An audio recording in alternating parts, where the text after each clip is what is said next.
It is a picture-perfect day on the Space Coast for some Citrus Conference softball here on a Saturday on WEFS. Andrew Ziegler's era begins, at least televised, today as Eastern Florida takes on the College of Central Florida Patriots. Good evening and good afternoon. Welcome to Melbourne, everybody, alongside Mike Shepard. I'm Jeff Radcliffe. Thanks for joining us for Titan Softball here on WEFS. And Mike, you're a guy that knows a little bit about some of these teams here today. These are not two just of the best teams in the state, but two of the best in the nation we're about to see. That's right, Jeff. It's going to be an electrifying day today as these two top-ranked nationally teams coming in. The College of Central Florida coming in at 19. The East Florida State Titans coming in at 20 in the nation. These teams are going to match up right now. National ranking implications on the line here, and both teams are set to turn it up today on the diamond. First meeting of the season between these two. Conference season just opened, both teams 2-2 in conference play. Let's take a look at the starting pitcher for the visitors, who are fifth in the state in ERA, Madison Van Allen. Tell us about it, Shep. Madison Van Allen, the sophomore sensation from Valdosta, Georgia, Lowndes County High School. This is her sixth start of the season. She's only gone the whole way one time this season, has a 2.33 ERA, and can light it up with 20 strikeouts. Avery Vasquez in the circle for the Titans today. Has a lot of power. There's not too much that you can't say about this freshman all-star standout from Ocoee, Florida, Horizon High School's own. She has gone the way 10 times in her 10 starts this season. Incredible pitcher off the mound, leads the state of Florida right now with 64 strikeouts, and she can really change and make a difference in any game she's in the circle. Getting her final warm-up pitches in. Let's take a look at the College of Central Florida lineup. Again, coming in 10-6 and 2-2. Amy Crosby leads things off, followed by Leah Clark, Caitlin Blankenship. Amber Daughtry is the cleanup hitter. Gabriel Rasher, the second baseman, will bat fifth. Madison Van Allen, Haley Turner, Abby Roach, and Madison Driggers round out the lineup here in the first of two today. It's a great day for a doubleheader here on WEFS. So glad to have you along wherever you happen to be. Temperatures in the high 70s. We can't enjoy that much longer, I have a feeling, but we'll take it today. I definitely think both of these two teams, Jeff, are going to turn the heat up right here. Not just the temperature, but the heat. We're set for a good one. Crosby can do that. The freshman out of Alachua, Florida, batting .460, 2 home runs, 15 runs, 15 RBIs, and she takes first pitch from Velasquez for a strike. Beautiful fastball, confidence right there on the mound by Velasquez. Titans in the field, home whites today. Velasquez delivers outside a ball. Oh, strike, caught the corner, 1-1. Velasquez setting a statement early. Hitting her spots, Jeff. You say 0-2 count, 0-2 count. Pay no attention to the zeros on the screen. Foul off the left side, given chase, and it will land foul, stay 0-2. And there's some heat coming off of that mound right now, as you saw. Crosby's bat late getting through the zone right there, just able to slap that one foul and out of reach of the defense. Play. Crosby went 5 for 8 in their last doubleheader Thursday. So on a bit of a hot streak, as you'd expect your leadoff hitter to do, is have multi-hits in each of her last 3. Good chase pitch right there from Velasquez. Ball, 2 strikes.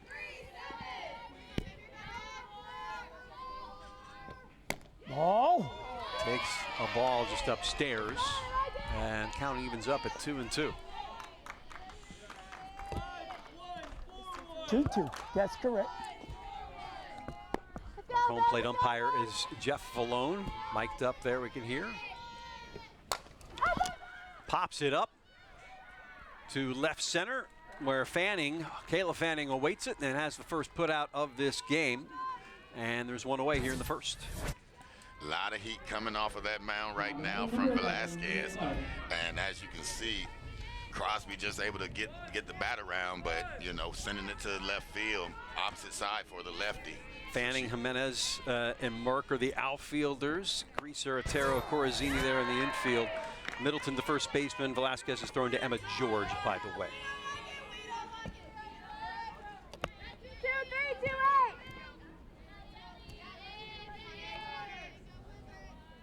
2-8. That one fouled straight back off the screen. Leah Clark has her first at bat, the shortstop out of Lake Butler, Florida, hitting .425. 2 home runs, 15 runs 0-2. Play. scored. And down to the count 0-2 to Velasquez. Ball. Make it 1-2. Velasquez working ahead in the 1-2. count on these batters so far in the game, Jeff. Putting the pressure on the Patriots.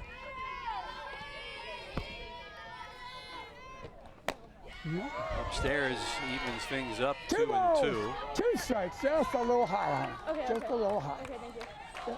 Just a little high. Got Chuck Tetschke, our audio guy, with the mic placement today. Can win an Emmy. You're able to see Emma We can George hear everything. checking with the umpire to see where that one missed. Fouling off the Okay. screen again. Stay even. 2 balls, 2 strikes. 1 away here, top of the first, just underway first of 2 today here on WEFS between the Titans and Patriots. 2 balls, 2 strikes. Play. College of Central Florida's had a good program for years. They lead the all-time series 11-3, at least in the last 4 years, rather. Chopped over to third, on to first for the putout, so it goes Greaser to Middleton, and there's 2 away. Oh, she's safe. A little late. That high chopping grounder to third, and Clark able to beat that out, legging that one out. So an infield hit.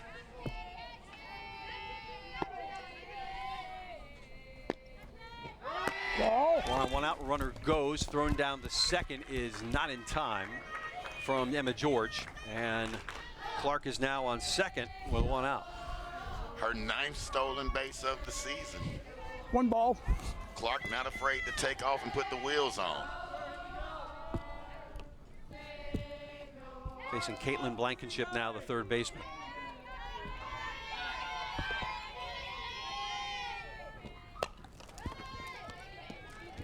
Foul back.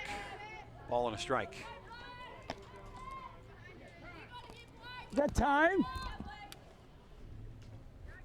Loose ball from the bullpen going to be dealt with.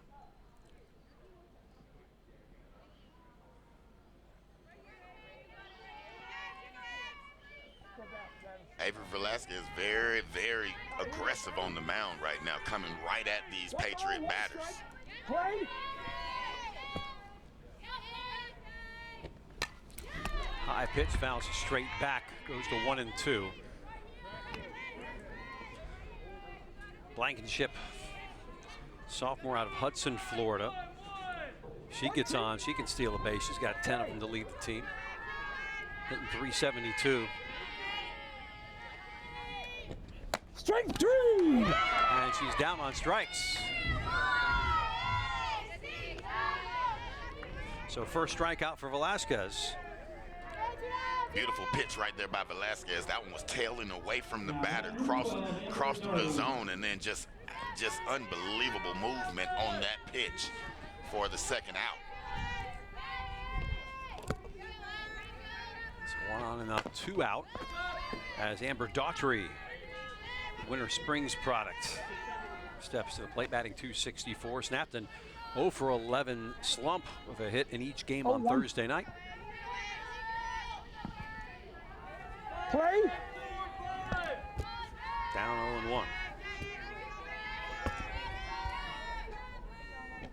Ball. Side of ball. Amber Daughtry snapped 1-1. an 0 for 11 run, a skid with a hit in each game on Thursday. So she's trying to get everything, keep that momentum going, Jeff. Chop to third, throw to first. This time is in time, and that retires the side. So there was no runs, 1 hit, No errors, one left on, and in the middle of one. It's 0-0. Titans coming up.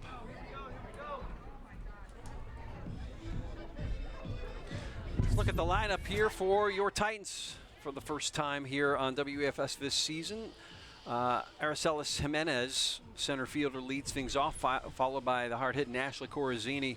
Then Velasquez, the pitcher, followed by her sister, will be the Madison. She'll be the designated player, so hitting in the cleanup spot, followed by George, Greaser, Otero, Merck, and then Middleton rounding out the order. Defensively for the College of Central Florida, Sarah Stewart is the catcher. She'll be catching Von Allen. Caitlin Blankenship and Amber Daughtry on the sides of the infield. Up the middle, Clark and Rasher. Roach, Crosby, and Driggers will handle things in the outfield. Both teams wearing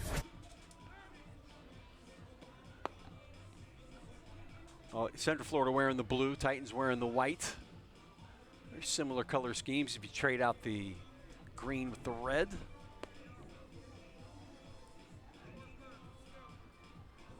Fairly efficient defensive inning right there to start the game for the Titans, leaving that runner stranded at second after giving up an infield hit.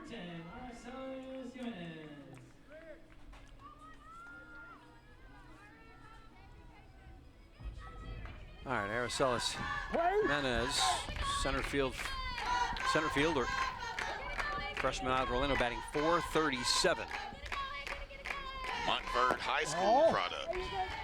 Great program up there at Montverde in every sport. Yep. Every single sport. Soccer, men's basketball, women's soccer has won a bunch of state championships, the FHSAA level. Ball. 2 ball. And Jimenez squaring the bunt right there, seeing what that defense was going to do, what kind of movement the CF team is going to do to guard against her speed. Head in the count, 2-0. Ball. Upstairs, 3-0.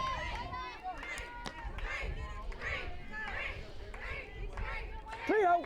She gets on, has 10 stolen bases, second on the team. When she gets on, she comes around too. She scored 15 runs already this season. Strike. Takes a strike, 3-0. 3-1.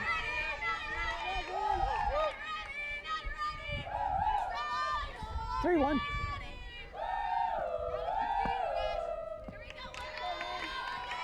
Van Allen, 2.33 ERA this season, gets a strike to run the count full, On that 3-2. On that corner. It's her 7th start. A lot of movement by that pitch from Madison Allen, painting the corner and running full. No, ball 4. And a walk. So Jimenez reaches first on the base on balls, and that brings up Ashley Corazzini, second baseman, the sophomore out of Winter Springs. Bears a powerhouse program in Central Florida over the years. Got 2 home runs, batting .308. A lot of good softball played over there at Winter Springs High School. Laying down the bunt, it's foul.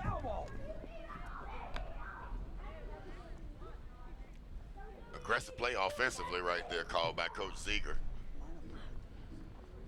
Moving that runner along.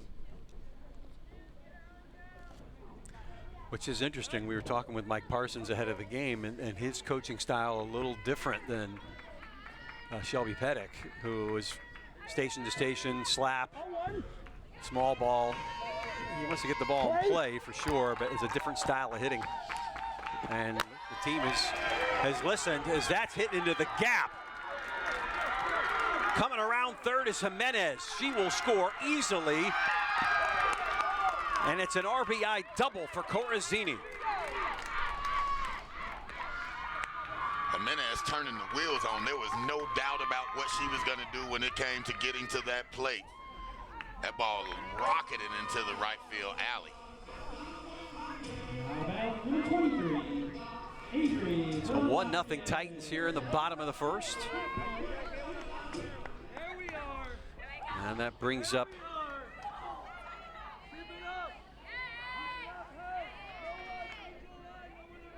Avery Velasquez. Madison Van Allen giving up an early deficit for her team, and she's given up 31 hits and 18 runs in her 6 games started this season, even though she has that 2.33 ERA, and she's already seen her team fall behind just by, you know, at an early margin Right here. So a good start to this home half of the first for the Titans. Avery batting .379, 2 home runs, 18 RBI, so she's got one out at second she can bring home. Velasquez can hit it with power too. 2 home runs already on the season, 18 RBI, so she doesn't like to leave them on the pond. It's a strike. She's down 0-2. 0-2. How about Van Allen bouncing back after giving up that hit, coming in 2-strike count now. Slaps it to the left, picked up by the shortstop Clark. On to first, to Daughtry in time to get her. And there'll be one away here with one on in the bottom of the first.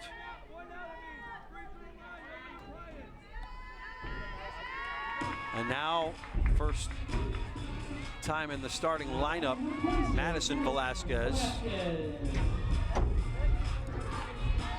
Has dealt with some injuries this season, but finally healthy. Batting cleanup and looking to make an impression here.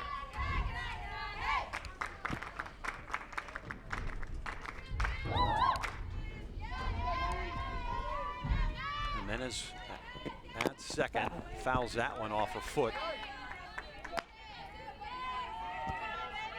Count evens at 1-1. Nice swing right there by Velasquez. 1-1. Trying to get her timing together here. Play. Ball. Outside a ball.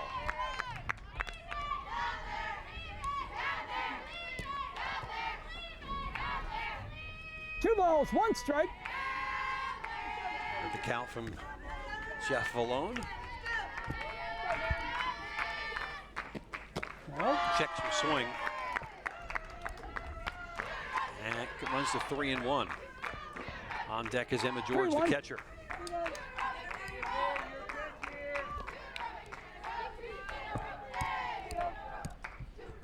Defense lined up straight away.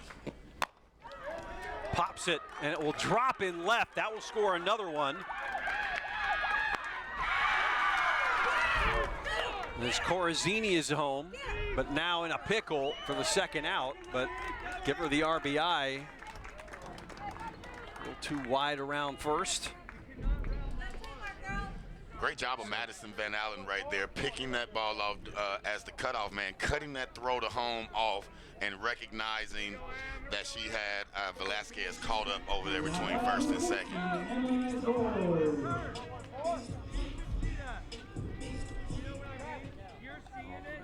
Singled and picked off on the bag at first, but gets the RBI. Ball.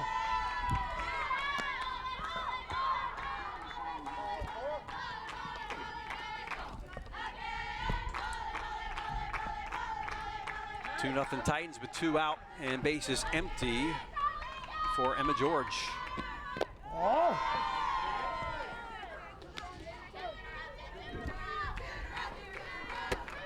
Emma, freshman out of Groveland, South Lake High School over in Lake County. Hasn't had the greatest start to her conference season, just 2 for 14, but has had her moments, hitting .347. 2-1. Nice time to get back off that little schneid today. Ball. Upstairs a ball. Nice patience at the plate right there for Emma George. She laid off a couple of pitches that look really juicy from up here in the box, Jeff.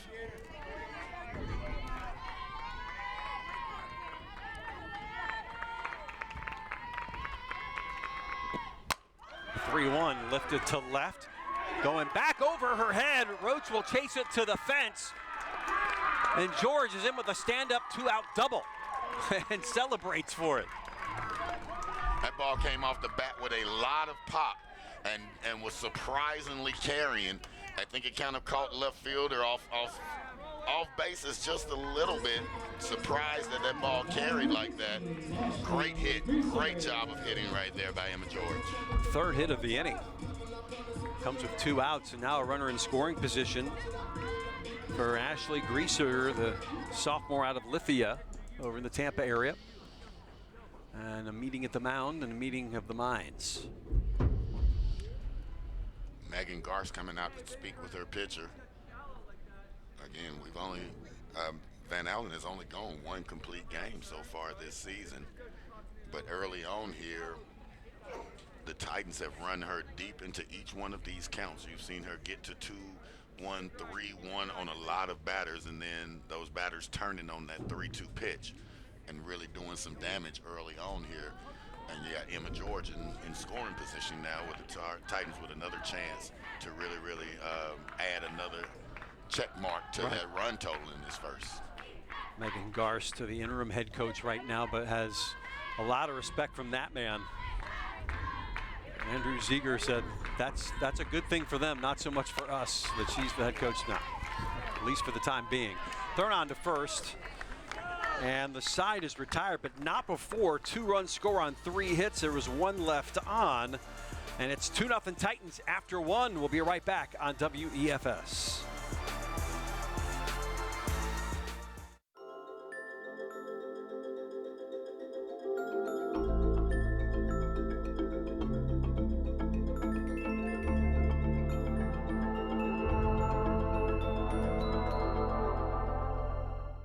Build a successful career with a bachelor's degree from Eastern Florida State College. You can choose from nearly 25 tracks in today's top job fields of business, healthcare, and computer technologies, with classes tailored to meet your needs on campus and online. A bright future awaits you with a bachelor's degree from Eastern Florida State College. To learn more, visit easternflorida.edu/go/bachelors.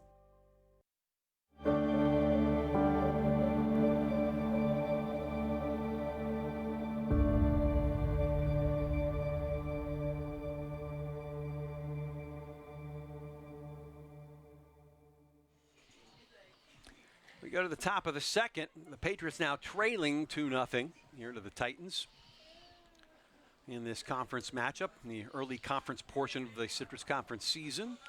So important. Each team started out 2-2. You want to get the edge, especially when you're 2 ranked teams competing for the top of the conference. Right now, you know, the tied at 2 puts you at 6 and 4, 5, 6 and 7th, or 5th and 6th really in the conference. With Florida Southwestern starting off 4-0, Daytona State 2-0.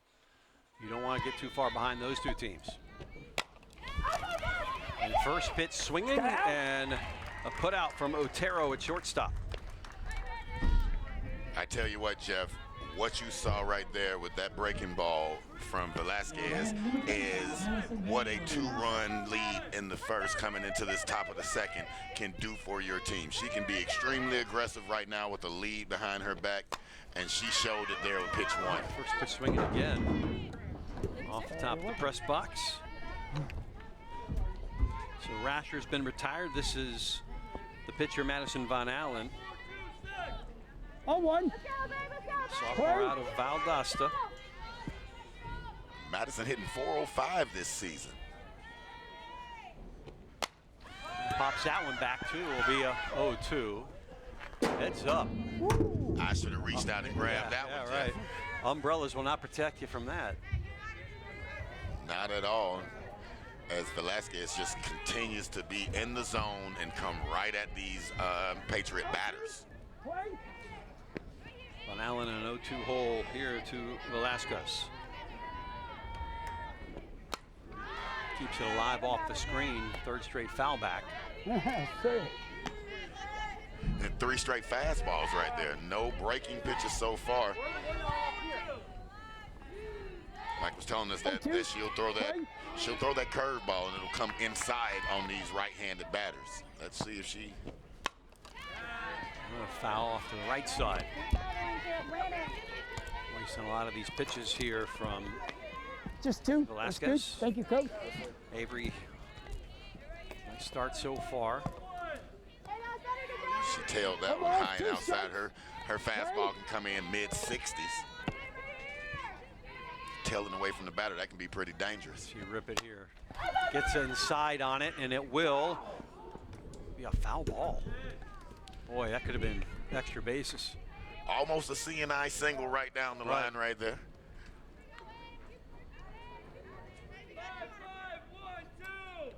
Right here, Maddie.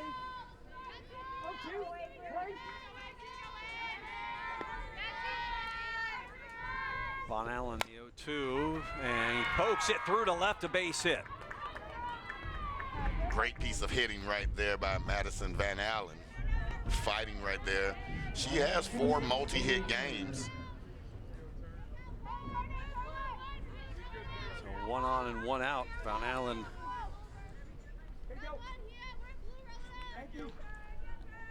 Helping her own. Job done. That's a heck of an at-bat. Really is. Helping her own cause as well. Right on. Haley Turner now, the designated player out of Tallahassee's North Florida Christian. Sophomore designated player today.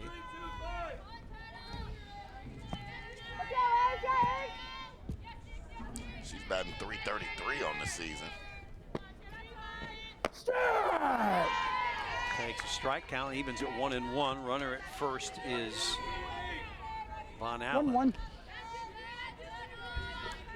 Haley's only had 15 at-bats, Jeff, but, you know, 2 RBIs, a home run, and Let's see what she's got in a matchup of ranked teams.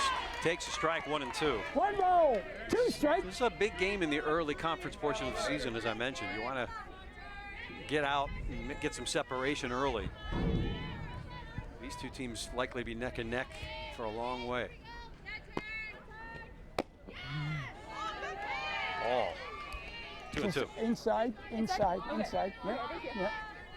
and we're right up in the action as we hear home plate umpire Jeff Vallone. Yep. 2 balls, 2 Just strikes. heard him. No.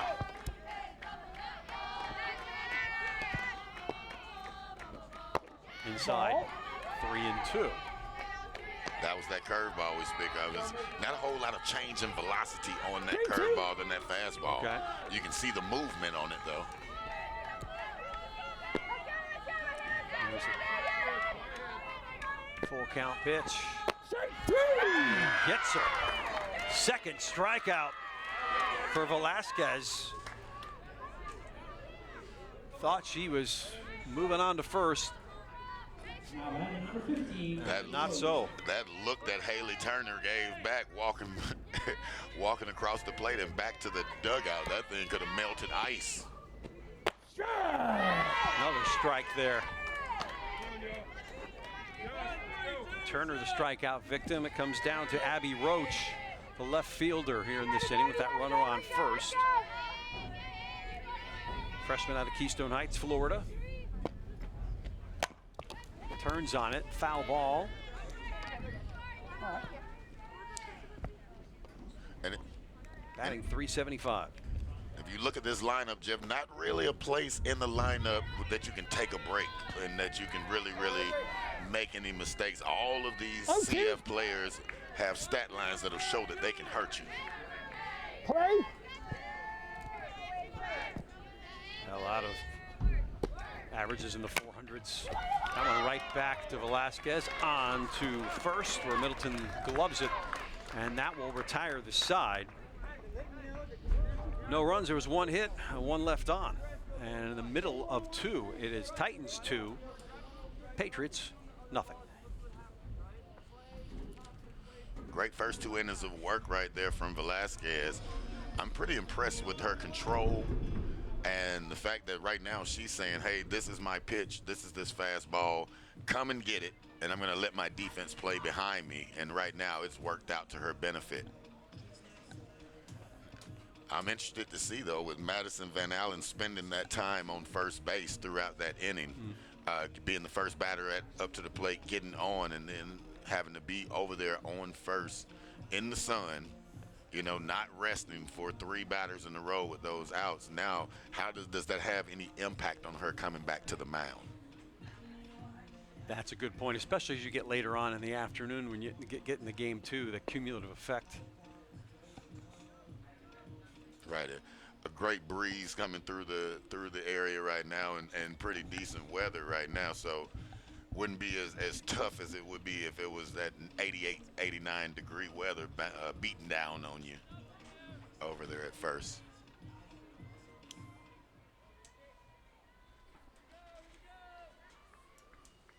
Now, Isabel Otero, the freshman out of Orlando. Shortstop gets her first at bat in this one, batting in the 7-hole, and takes a ball. Batting .329, has a hit in 7 of the last 8. Yep. So on fire. She's definitely dangerous, as you can see. They've scouted her out. They're playing the corners in 2 to 3 feet in front of the bag at first, and a good 8 to 9 feet is the third baseman in right now. Has 2 inside the park home runs already this season. Leads the team in stolen bases should she get on.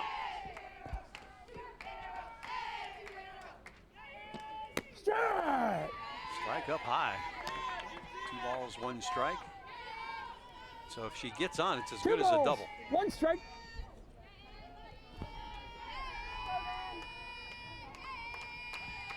Jessica Merck on deck. We'll pop that one up. Foul. Good effort shown by Blankenship. Couldn't quite reach it. Tried to slap that one, get it just over the third baseman, who's charging. As soon as that pitch leaves the pitcher's hand, she's on the move. So trying to slap that one over and use her speed to get down the first base line. Right. So left-handed hitters so valuable in the game of softball. We'll hit it to the pitcher, and throw is in time. Otero's retired. It's a great play right there by Madison Van Allen off the mound.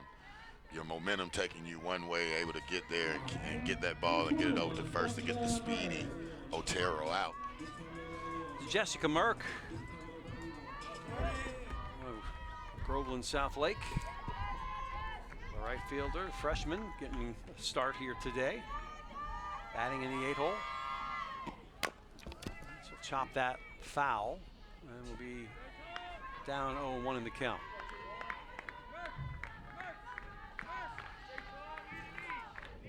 Jessica Merck already 2 doubles so far in limited at-bats this season. 6 RBI. Play. There's a pitch from Von Allen. Blasted straight up the middle, a base hit. And Merck is on. That's what you call the best swing in baseball right there, Jeff, when they go straight back up the alley towards That right feels where it good. came It's from. one of those, it just feels good. Yes, it does. That's where all the time in the cage pays off. Now trying to turn this order over now is Cora Middleton, the freshman out of Jacksonville. First pitch swinging. Looks like Coach decided to be aggressive on the base pass right there, as you saw the hit and run on. 0-1. Play. Merck already with 2 stolen bases on the season. Off the top of the helmet, foul ball, 0-2. Just 1 away. Runner at first is Merck. No balls. 2 strikes. Play.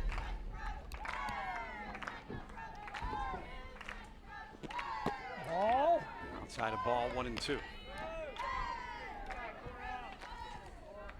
1-2.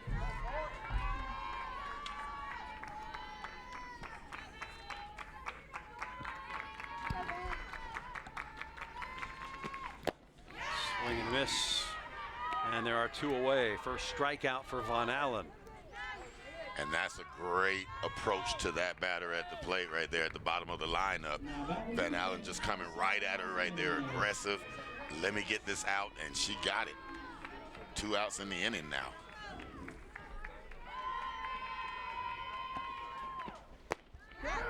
Brings Marcellus Jimenez to the top of the order back here with 2 away. Walked and scored back in the first. 0-1.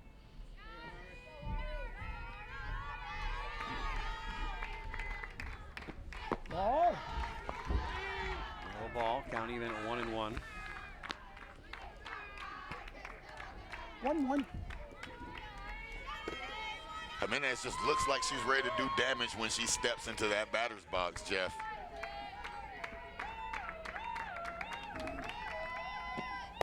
Strike. Strike 1 and 2. He's got a little Ball. left in this at bat to do it.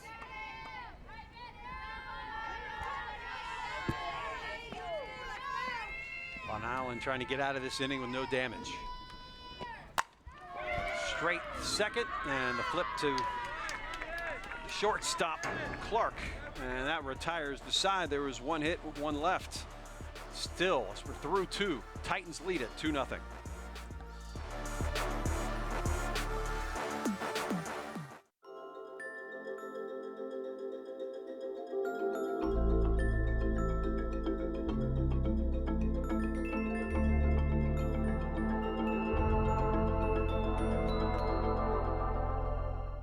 My name is Kenny Neff, and I am enrolled in the Eastern Florida State College welding program. The cost of it actually surprised me on how it wasn't nearly what I thought it would be. My instructors are probably the best instructor I could probably ask for. Your total welding throughout the day, you're probably welding 4 hours, 5 hours.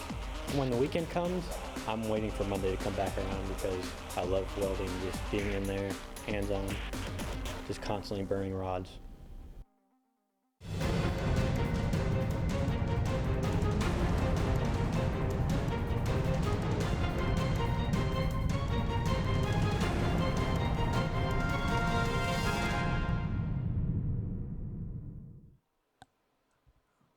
We are back in Melbourne. Titans leading it 2-0 over College of Central Florida. Now for the next couple innings, let's ride play-by-play with my partner Shep. Take it away, my friend. Thank you. Here, top of the third. Velasquez back on the mound. She'll face Driggers, Crosby, and Clark, who are due up here in the top of the third.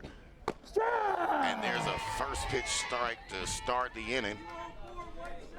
Driggers, freshman out of Callahan, Florida. Batting 182. Velasquez able to pitch a little bit more aggressive here as she has the 2-0 lead to her back as you see her come inside with that breaking ball. 2 strikes.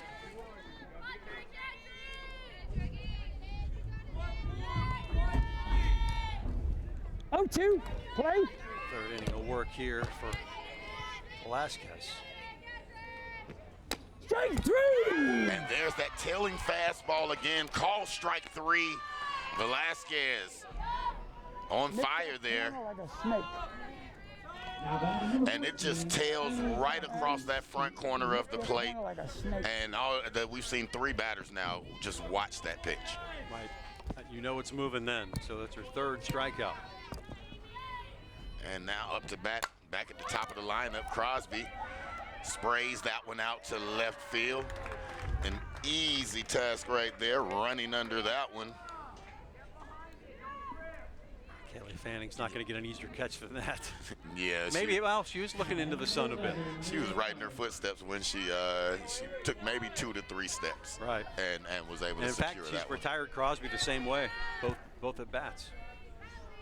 And Velasquez working fast, going to that wristband, checking that scouting report, and then just coming right at him, starting that one off with an inside breaking ball. Clark, Leah Clark at bat now, sophomore from Lake Butler, Florida. 2. And threw that breaking ball right back in there on the inside. Oh, 2.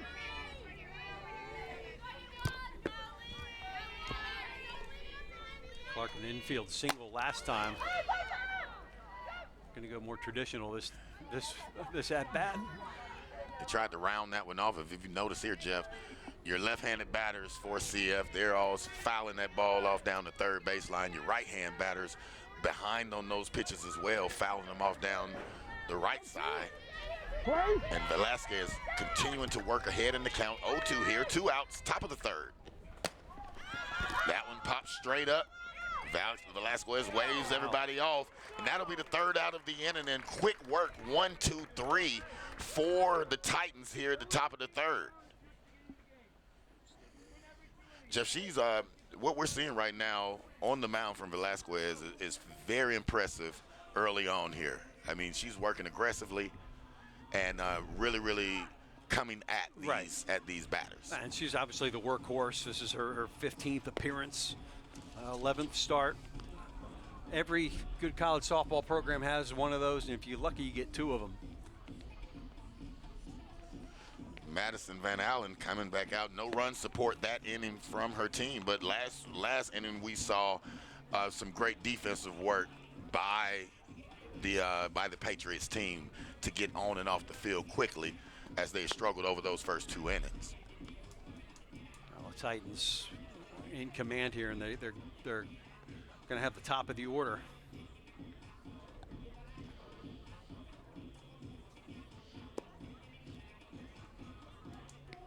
So Jimenez, Corazzini, and Velasquez. I believe we're going to be Corazzini as we had a ground out to second to end that last inning with Jimenez.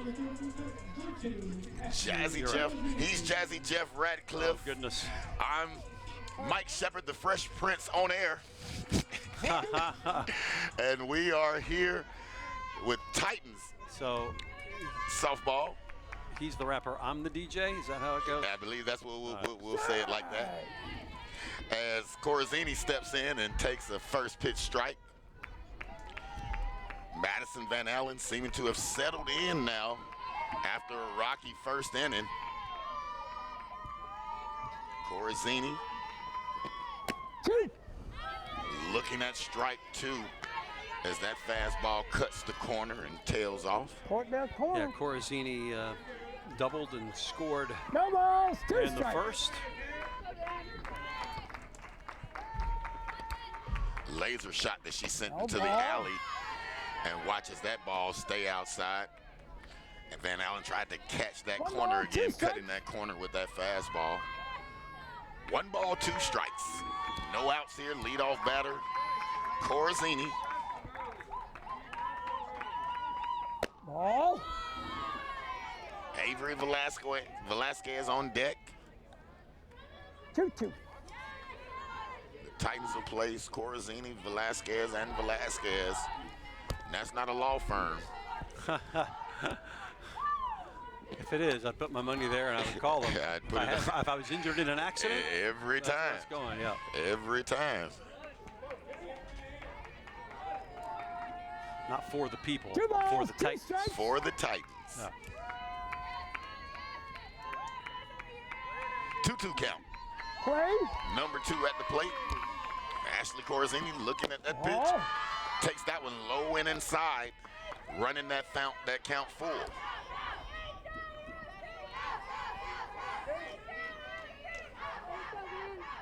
Once again, Madison Van Allen pushed deep into the count by one of these Titans batters. 3-2 pitch. And a rip down the left side, just out of the reach of an outstretched third baseman, Caitlin Blankenship. And Ashley Corazzini on base again there. And 2 hard hit balls today by Corazzini. She's 2 for 2. Seeing it real well. Avery Vasquez steps into the batter's box now with a chance to help her on calls even more. Velasquez 7 multi-hit games. Can mention 4 of her last 20, and grounded out in her last at-bat in first inning. Batting .379. Oh. Corazzini only 1 stolen base so far this season as Velasquez watches ball 2 come across the plate. We got time. And there's a timeout on the field as Megan Garst takes another visit to the mound to talk to Madison Van Allen. This is her second, and we're Just 2.5 innings in. Well, I think what you're talking right now is strategy, because you now have to deal with Avery Velasquez, Jeff, and then you have to deal with Madison Velasquez coming Which is a right bit of an behind her. unknown since she hasn't played as much this year. Right. You haven't seen those plate appearances, so you don't really know what you want to do. But you don't want Avery, who you do know what she can do at the plate. Right. Right now with a 2-0 count, you don't want her to sting you in this situation. I think that's a good visit by Coach Garst right now, to kind of settle her pitcher in and talk about what we want to do for the rest of this at bat. Madison was 0 for 4 2 balls, for the season. no strikes. Coming into today, had the single, then got picked off as she rounded, but she's on deck. And there's a pop up to shallow left field, and nobody's gonna get there, as a lack of communication right there between your left fielder and your shortstop, and that ball falls in for a base hit. Let's see how they score that. It looks as if it's gonna be scored a base hit right there in no man's land. So Leah Clark tailing back, Abby Roach coming in. Neither could come up with that play. Who scored a hit. Okay. It was scored a hit. 2 on now, no outs. Madison Velasquez at the plate. Ball. And she watches ball 1 outside, high and outside. Tell you what, 2 on, none out here with power hitter like Velasquez and then George to follow her. This game could have a crooked number real quick. Well, Maddie got hung up between first and second on an RBI single at her first at bat. That scored Corazzini, and she's right back at the plate now with 2 balls, and Corazzini right back on second base.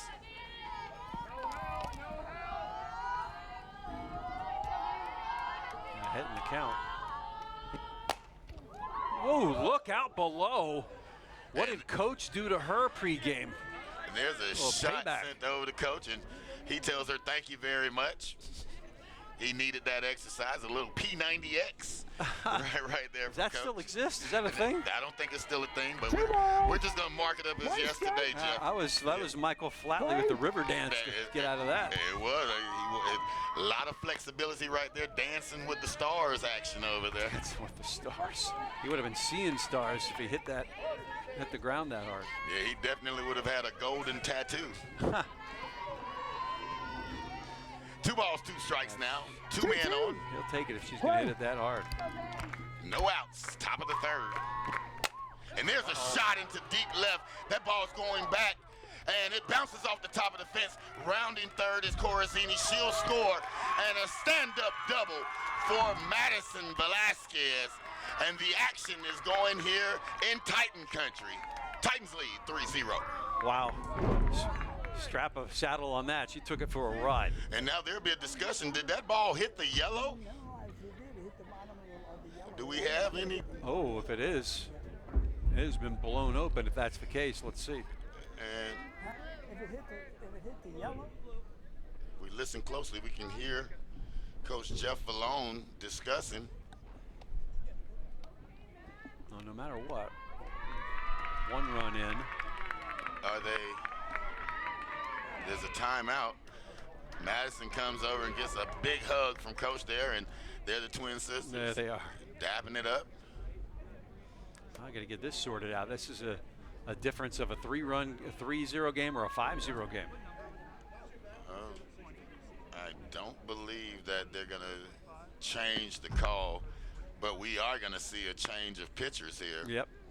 So that will bring in Haley Pyle, freshman out of Bethlehem, Pennsylvania. Pyle coming in. She's pitched 43 innings, 43 2/3 innings so far this season. Coming into a tough spot with the Velasquez twins on 2nd and 3rd. Pyle will make her Now pitching for the Patriots, number 20, Haley Pyle. her 13th appearance. 195 ERA, stellar. 50.2 innings pitched, 24 runs, 11 earned, 16 walks against 21 strikeouts. So Von Allen's day is done, at least in this game.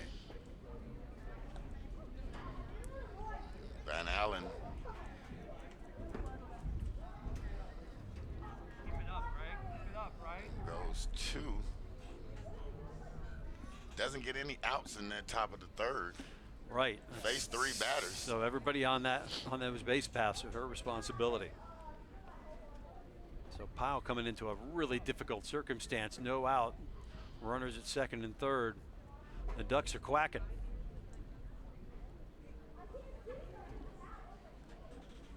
What a spot to be in right now. As a softball player, Emma George has to live for moments like this. Coming in, you got a pitching change coming in right before you're at bat. You got 2 people on, no outs on the board right now. Your team has the momentum. You guys have come out hot from the very start in this game. And right now you have a chance to add to the damage that is done and really try and pull away from this 19th ranked team in the nation.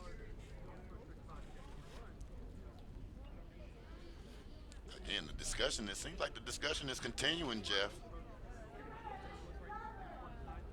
So we're hearing that there's some roster confusion as well, that maybe some ineligible players in that lineup. Well, Coach Or Ziegler. players that have been crossed off.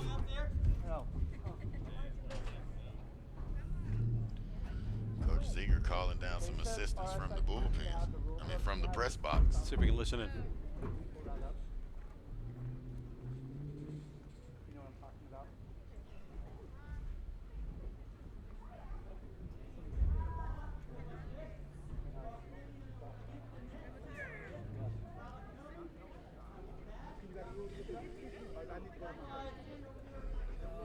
Yeah, we can only share with you what we're hearing. He's definitely looking at the lineup card. I've turned my nose in this all the way up, Jeff. I'm at full-blown nosy right now, and I'm still trying to make out here. Yeah, inquiring minds want to know. Yes, indeed. Excuse me. I'm just going to tell you why everybody's wrong. We don't even have to provide the rest of the lineup at the bottom. Oh, here we go. No. You have to provide it. You college, you have to provide it. Everybody has to be on that.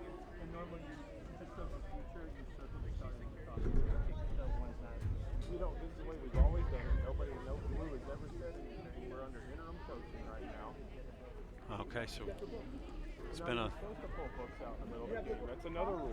No. It's all PCA. Pull the book out. So it seems to be some type of rules question. Come on. I get him separated here.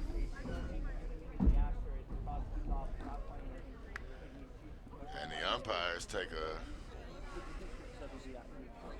All right, we'll sort it out I'm just making sure moving forward. when we come back.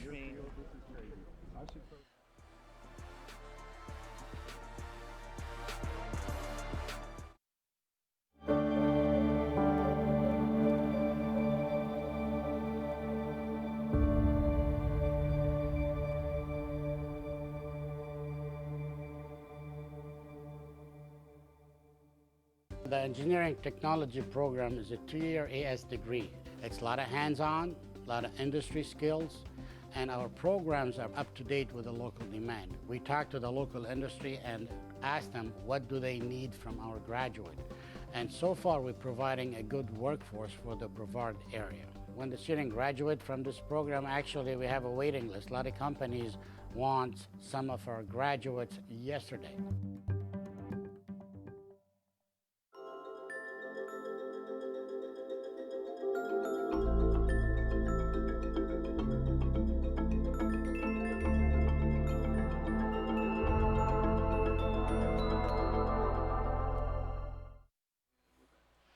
Welcome back here, Eastern Florida State College versus the College of Central Florida. And we've had a bit of a mix-up here. We're getting some things worked out on the rule book side of things. Shep, they're actually checking the rule book now because the Patriots on their lineup card crossed off a player, maybe 2. And once you cross them off, at least what we're hearing is the rule is you cross them off the lineup card, they're not available to play. And this is noticed by Coach Ziegler. Well, good heads up, paying attention right there by Coach Ziegler. Umpires have stepped away to go take a further look into the rule book. We won't speculate. No, and it's not something. You know, consider it a gift when you're doing a game, Right. And you see something you've never seen before, right? So if Right. this is a new one for me, and to many people probably watching at home. But if you're the Titans, you had momentum going. yeah, and it's crushed your momentum. That would be a concern. Yeah. And then if you're the Patriots, you kind of stop the bleeding Now, for a second. is a question: is the pitcher Pyle, was she the one crossed out? That would, Because they're between a rock and a hard place if she can't.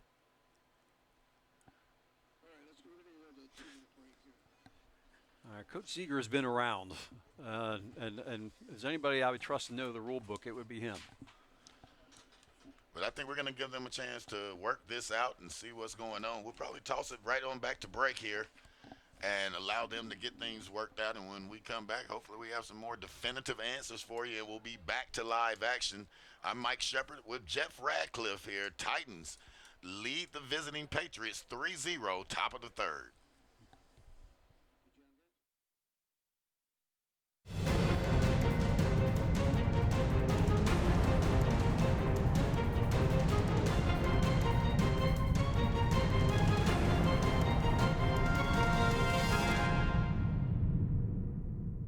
Just recently, we moved here to the Palm Bay campus, into this facility.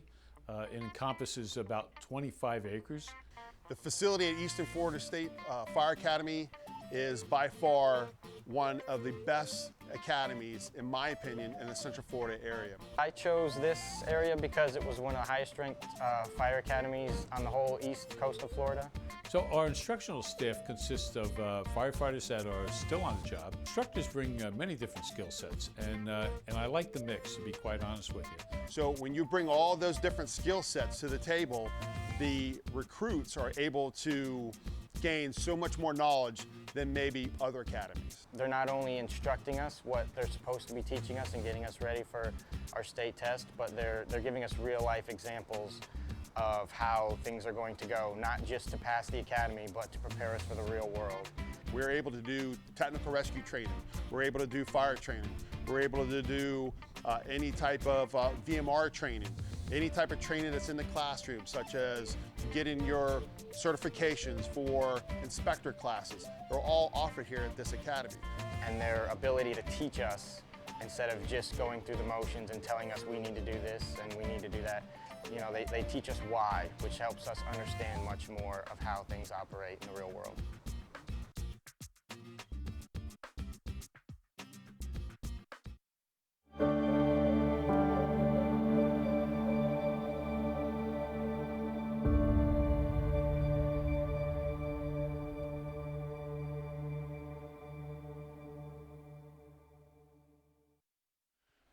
And we are back here, and we are still in a holding pattern.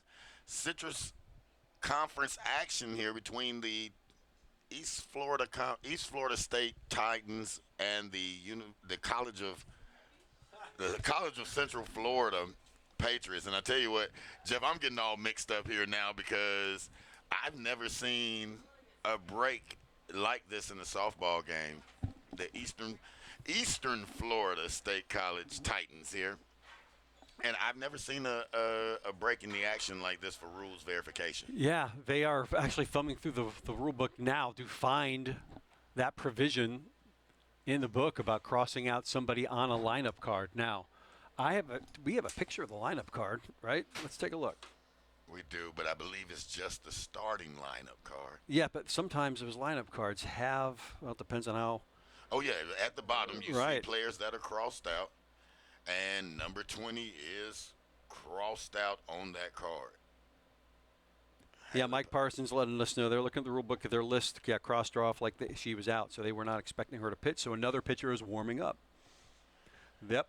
So the fact that we shared on a text the lineup cards, we can tell you that the pitcher, Haley Pyle, was crossed out on the lineup card, which would indicate she is not available in this contest.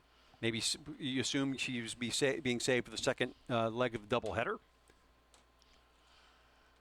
I would assume that's what it is, especially since they were attempting to bring her in here. Yeah, it's action in the bullpen. So I'm thinking there's somebody else They want to be ready to go if the rule book says. But yeah, we have a copy of the lineup card, a photo that we use to do our lineups prior to the game. And who would have thunk?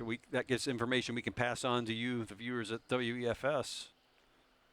Seemed linear at the time that we received it, but right. You can look at it. The picture is of the entire lineup card and typical. If you look at a lineup card, a lot of times it's not just 1 through 9 plus the flex. You're going to have the entire roster on the bottom, and they will cross out who's available, who's not. Now maybe they meant to cross out somebody else and it's accidental.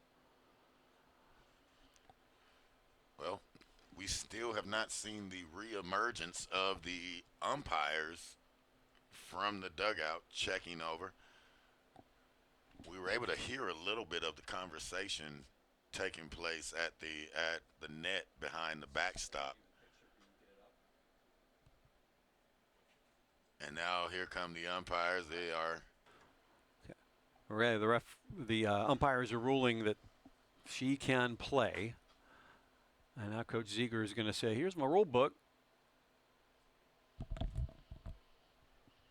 Discussing there with home plate.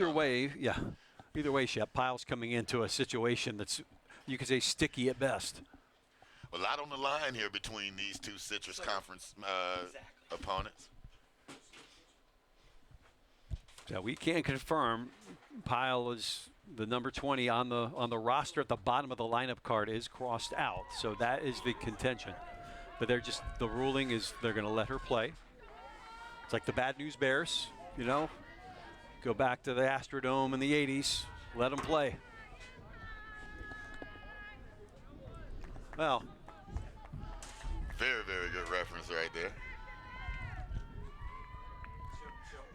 Showing our age, of course. Everybody in the stadium screaming, let her play. 2-1. 2-1 on the bat, or are you brand new? Oh, you new. Yeah. All right, and no outs. Okay. Jeff Alone reconfirming the ball strikes it out. Okay, yeah. It's with been the a bit. player. And that's a pretty good. That's a pretty good answer right there. If you're Emma George, who steps in and takes a first pitch strike. Number 20 on the mound. Yeah, Pyle had a little break in that warm-up after that. That's not something you see every day. And that one's popped up over to the third base side by Emma George, and she'll be retired. Runners on second and third, one out here. That was a big out. For the Titans, that was a big out coming off of that long break in the action, and that's what we were talking about before, Jeff. How about that pause and what it does to the Titans' momentum? Yeah. And there's a first pitch ball. I would say pauses like Just that. a little out. Excuse me, Shep. Like in basketball and soccer, with games that are constantly flowing, it's a big deal. And there's a lot of sitting around in softball and baseball anyway. I think they're used to it. Maybe not for the pitcher, but the pitcher's usually got to wait an inning sometimes. That's true. But there is that start and stop, that red light, green light that you're going to play like Squid Game. You don't like that aspect. Really, really don't. And as Ashley Greaser steps in, 1-1 count here. Ball. And she watches that one trail outside. 2 balls, 1 strike. 2 balls, 1 strike. 1 out here, top of the third. As Jeff Malone comes into your living room.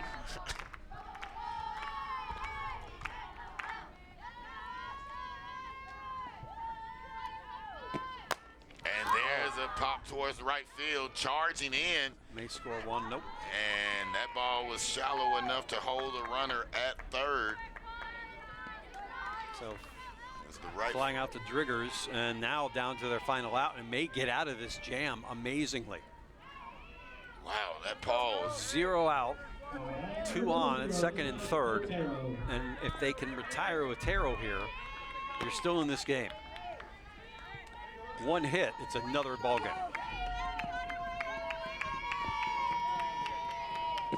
Strike! And stepping in now is Isabel Otero.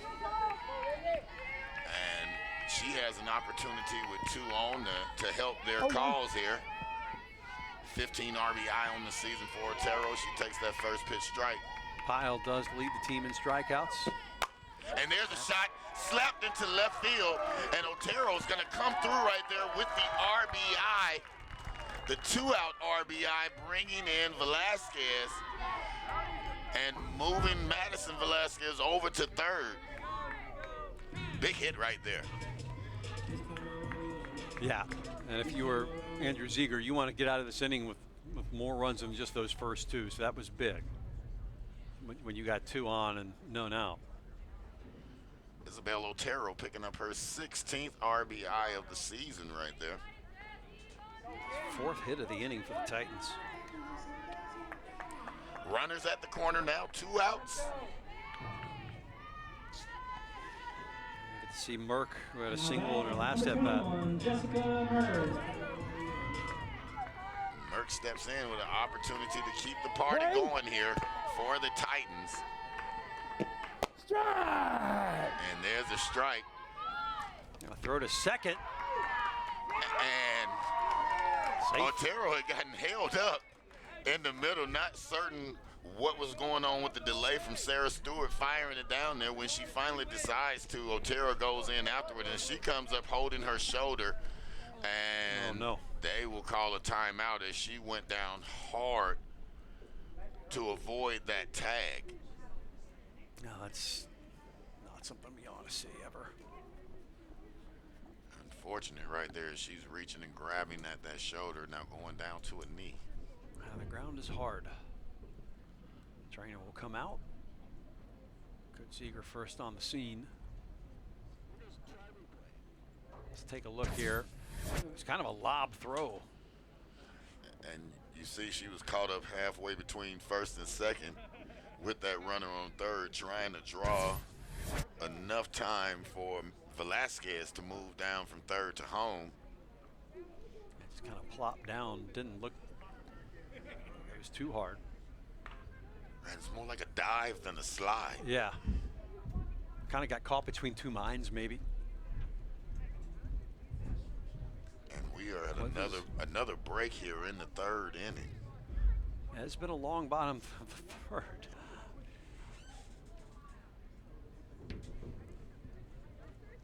Titans lead 4-0 here as we pause for a break in action. And Otero, Tug Cookie, she's not coming out of there, is she? She looks like she's discussing on The type of player, she's going to make the case. No player wants to come out.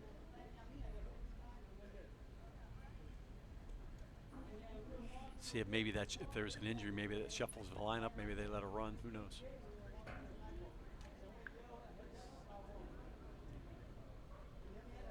Let's see what Coach Ziegler, he's going to the playbook. He's going to the roster book there. God, you get a player back from injury recently in Madison Velasquez, and now you got to worry about Jessica Merck, who got the start today. And that's Elizabeth Otero, who is being assisted off. Merck's at the plate, my bad. She's being assisted off of the field, and she's going to be replaced by number 32. That's Kaylee Flaherty. Kaylee typically comes on as a runner. Pinch running for the Titans, number 32, Kaylee Flaherty. Flaherty, the freshman from Ellington, Connecticut. Infielder who's hitting 250 on the season, but she'll get a chance to come in and run here. And with the looks of things, Coach will probably keep her in that lineup. So Otero leaves the game single and RBI, stolen base, and that's all she wrote. So hope for the best for the young freshman out of Orlando. Yeah, we're back underway. Jessica Merck looking at a 1-1 count now with 2 outs. Runners on second and third, bottom of the 3rd inning. Titans with a 4-0 lead. And Merck takes that one high. 2 balls, 1 strike. 2 balls, 1 strike. What a tough loss right there for the Titans here early on in this game. Ball. That ball trails outside, missing that front corner. 3-1. 3 balls. 1 strike. Now Jessica Merck will definitely get a pitch that she can hit at 3 balls, 1 strike with runners in scoring position. And there's a shot. That ball trailing into the left center alley, and it's going to get down. Merck rounding first, headed to second with the stand-up double, and she clears the pass for the Titans. What a knock from Merck. So 2 for 2 today. Single, double, and 2 RBIs.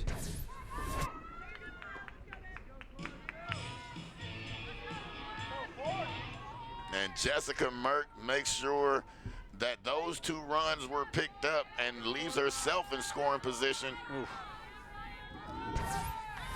4-run inning now. And still another runner in scoring position here. And Cora Middleton at the plate. Looking to capitalize off of the Merck hit. Titans lead here, bottom of the 3rd, 6-0. And they have been very impressive at the plate today. Middleton fouls it off, so she was a strikeout victim, Shep, in the first at-bat, so a strike away from having that same outcome. 0-2.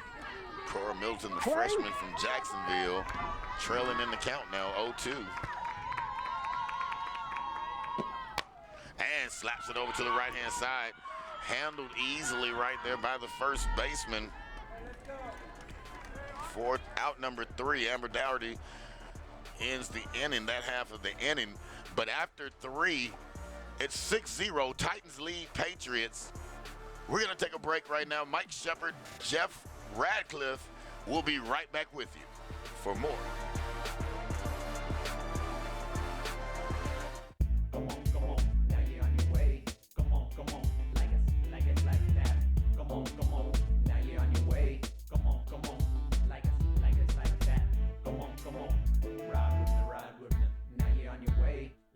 The biggest challenge that students have, I believe, is just getting started. That's why we're here at the Writing Lab, is to help show them how to pre-plan their writing, how to get a good start, and then go back and revise. And we're here for every step of that. I just like to see that little eureka moment, that light bulb that goes on, and they're like, oh, I know how to do this now. I help with any class that involves writing. If it's language-based, we can help.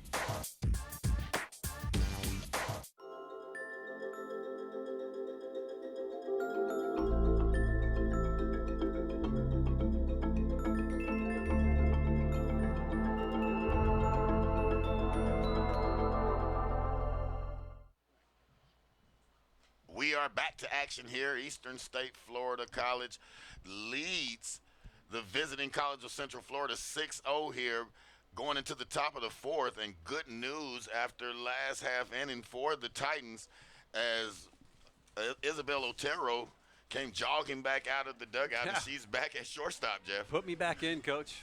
So that's best news of the day thus far. So a little shaken up. Pinch run for to be safe, checked her out, and so no change in any lineup. So really, really happy about that news. That makes it the only news of that half inning was that Kaylee Flaherty had a chance to come in and score a run as a pinch runner. And man, what an inning for the Titans. Ball. Now Avery Velasquez back on the mound, and again, after a long half inning like that, Jeff. That's a long way. You're talking about Avery Velasquez hasn't thrown a pitch now. That was her first pitch in nearly 30 minutes. You do worry about the cool down. But it's been spotted a 6-0 lead. And there's a high fastball, unable to get timed up right there.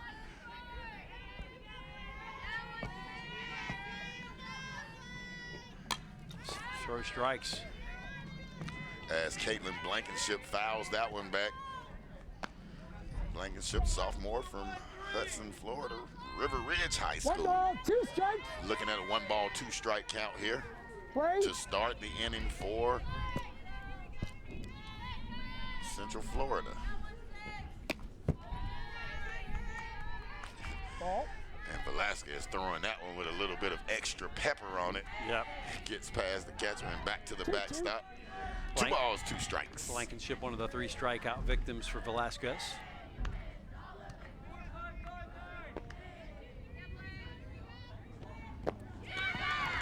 Now we're going to get her again. Got to complete it the old-fashioned way, though. And there's strikeout number 4 for Velasquez. It's the first one swinging, though.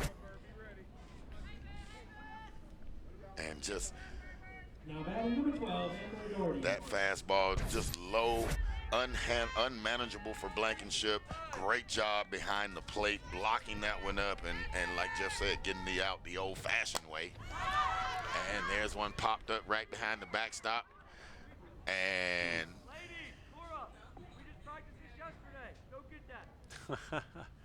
and there you hear Coach yelling some instructions. I'm sure that's coming through on we talked television. about this yesterday. This exact thing, I don't know. I think he, from the instructions, I think from the instructions he wanted Cora Middleton to go get that one. You also don't want an injury. You don't want to run straight into the visiting dugout and hit a post.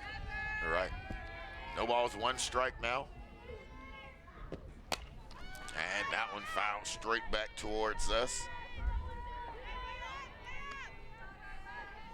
Daughtery ground out to 0-2. the third in the first inning to end that inning. Play. 0-2 count now to Amber Daughtery. Ball. Velasquez continues to work ahead in the count on these batters. Rise ball, get her to 1 chase that ball, 2 rise ball strikes. out of the zone. 1 ball, 2 strikes here. Ooh, that hit or no? It sounded like it might have just hit the dirt. Bounced off of her, but home plate umpire Jeff Falone says 2 balls, 2 strikes. So 2-2 here, 1 out.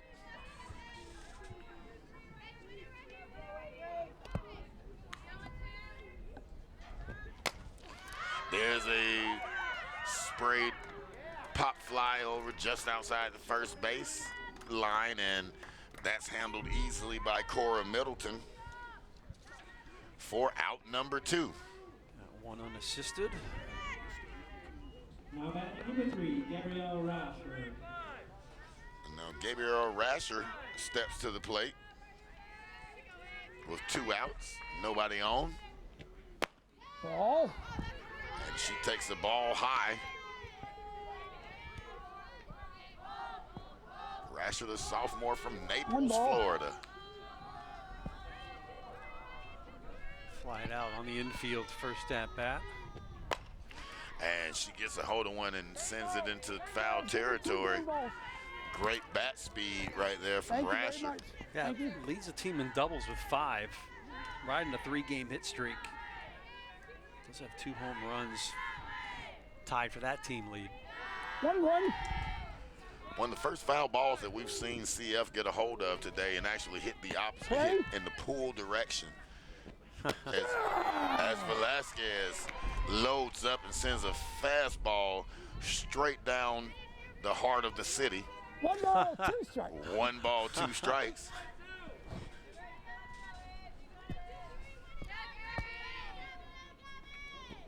Ball. And once again, tossing that rise ball on the outside. Just trying to get him to chase, get the easy out without taking any risks. 2 balls, 2 strikes. That's the script, Shep. That's for certain. Seems to be the game plan. 2 balls, 2 strikes. 2 outs. And a swing and a miss. And the Titans are headed back to the dugout. So we played 3.5 now. 2 of her 5 strikeouts in this inning, Shep. And none better than this one. Just eventually. That was the good night after the good morning, good afternoon. Oh, right. And sending her back to the dugout. And Jeff, how about the performance that you've seen so far from this Titans team? Well, I think everything's is working good, right? pitching, defense have been handled. You got the shutout going, and you're scoring runs in big moments. That 4-run inning, we had a lot of stoppages. You know, putting those big innings together and not just doing one here, one there. Having an inning where you put a bunch across and put some distance between you and your opponent. And when Velasquez is pitching like this, it just seems such an insurmountable advantage right now for Eastern Florida.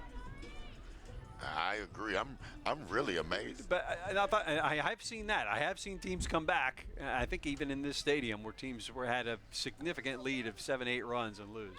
It does happen. You take a pitcher out and then everything changes. Right. I think the one thing that I'm most impressed with is how unfazed they were by that delay. Yeah. You know, even when you talk about Velasquez in her last half inning coming back on to the mound and after not having thrown. Yep. The delay that ended up being nothing because Powell stayed out there. Now, Haley Powell back on the mound here. And she has a tough challenge right now with Aracelis Jimenez as the Titans are back to the top of the lineup. Yeah, walked and scored in the first, grounded out the second in the second.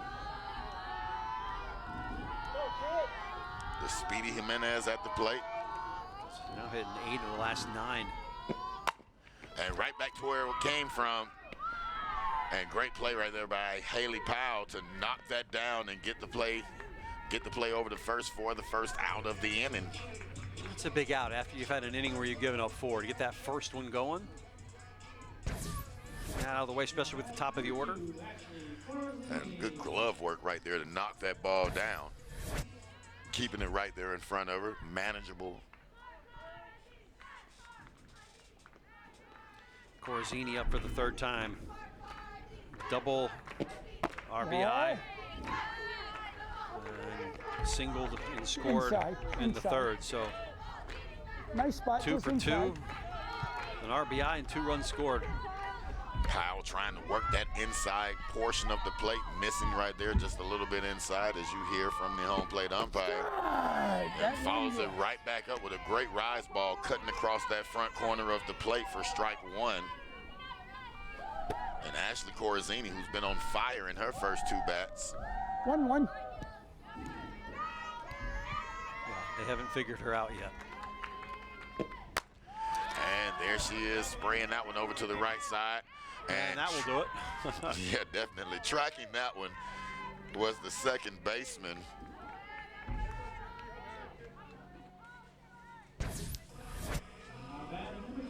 Yeah, it's Rasher that got her, I think, in the end. Rounding that ball off good. Great technique play right there by Rasher at second base to secure that out. They're finally able to figure out the code to shutting down Corazzini. And now you have to do it again with Avery Vasquez stepping in. Oh. And Vasquez with a hot shot over to 3rd. And that ball is scooped in easy like Sunday morning by Caitlin Blankenship. And that retires the inning. Yeah, 5 unassisted on a laser. And we have played 4. 6-0, Titans lead the Patriots. We'll be back in just a moment.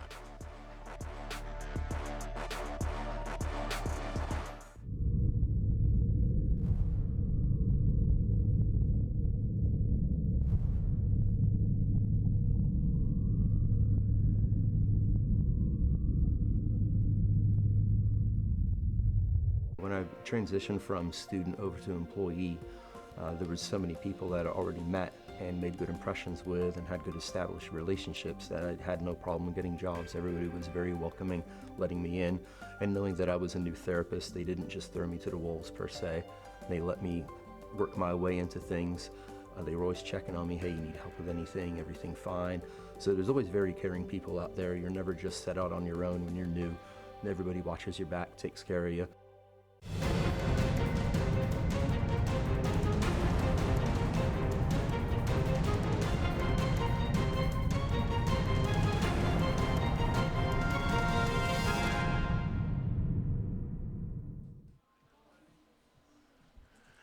are back here at Eastern Florida State College, and the Titans lead the visiting College of Central Florida Patriots 6-0. And Jeff, it looks like we have some defensive changes on the field for the Titans. Unfortunately, Isabel Otero is going to have to exit the game after that plop into second base that last inning. So Corazzini moves from second to short, and then that means Jessica Merck comes from right field into second, and that puts Ashley Jones, I believe, out in right field. So she enters the game, Ashley Jones. Martha Jones. Oh, my Martha. Martha and right, and it looks like like Coach is getting everything. Coach Andrew Ziegler getting everything together with that multiple defensive substitution. How about Otero coming back out last inning, showing the heart, would not be taken out of the game. I looked down behind the dugout in between last innings and saw her still over there working with the trainer. And I just really feel like that's a great call after we witnessed that play. Yes. With her, I think that's a great call by Coach to get her out of there. Safe, sorry, yeah. Exactly. But we're watching something spectacular on the mound right now with Velasquez, and there's the first really deep hit. That ball goes back and bounces off of the fence as we see Haley Pyle come in with the big hit to deep right center field, bouncing that one off the fence for the stand-up double. Wow, that's starting things off and helping your cause. It's a beautiful stroke right there by Haley Pyle. And she's the first one that has attacked one of those Velasquez fastballs, and now she's on second here with the first extra base hit of the game for the for the Patriots. And then there's a sacrifice. Ground out to first. That was handled fairly easy. Now, batting number 15, Abby Roach. For out number 1.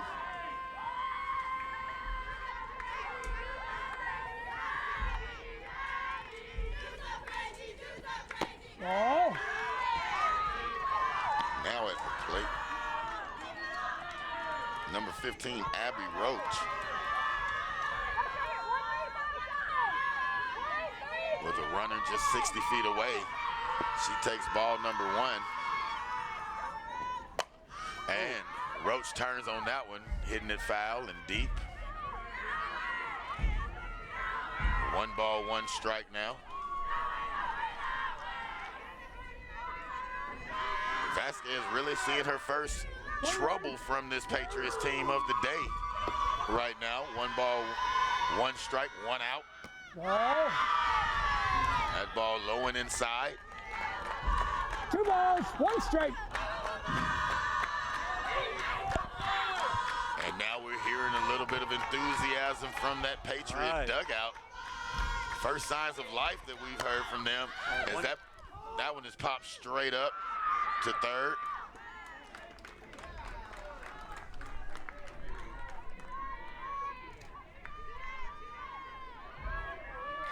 You got get that first run across here, 60 feet away. It gives you a little hope. That's right, and it's 2 outs now. This is Madison Driggers. Ooh. Swing and a miss for strike 1 from Velasquez. Strikeout victim her first time at the plate. Callahan, Florida. And that one's fouled back for strike number 2. You all right, Ken? Okay. And after Velasquez, all right. Right. No balls, 2 strikes. She shakes it off. After that first bomb just hit by Haley Powell to deep right center, Velasquez has bounced right back and throws strike number 3 for the third out and a stranded runner on third. Wow, missed opportunity there for the Patriots after a leadoff double on a big stroke and 3 straight outs to follow. And we're going to go into replay right now and let you see that strike 3. 6 Ks here for Velasquez. As you look at it, and Driggers heads back to the dugout with 3 outs. We've played 4.5 innings here, and it has been all Titans since the very beginning of this game as they lead the visiting Patriots 6-0. Jeff, Velasquez just continues to impress me on this mound with each inning that passes. That's what you're asking for your starter, especially in a game 1 of a doubleheader when you got another game to go. See if she can go the distance, get a complete game out of her possibly. Right now she's got 10 of them. So in every start she's went the distance. So I think it's like death taxes and Avery Velasquez getting a complete game performance. Those are the certainties in life. And now she can do some damage at the plate here to kind of put this out of reach. At least start off maybe another big inning. Well, one bright note for CF is that Haley Powell has come in determined on the mound defensively and at the plate offensively. And so she's going to come in this inning and see what she can do to keep her team in it as the Titans went 1-2-3 last inning, their last half of the inning. First time that had happened the entire game. And here is Madeline Velasquez. Yep. Singled and picked off in the first inning. Inside, and the big double. It was right height, but inside. RBI double and scored in the third. 2-0. Madison back in the lineup after being injured, living up to her true billing so far here today. And there's one down the line, and they call that one foul. Oof, by a hair. Coach Ziegler shaking his head in agreement. That ball just fouled. Inches.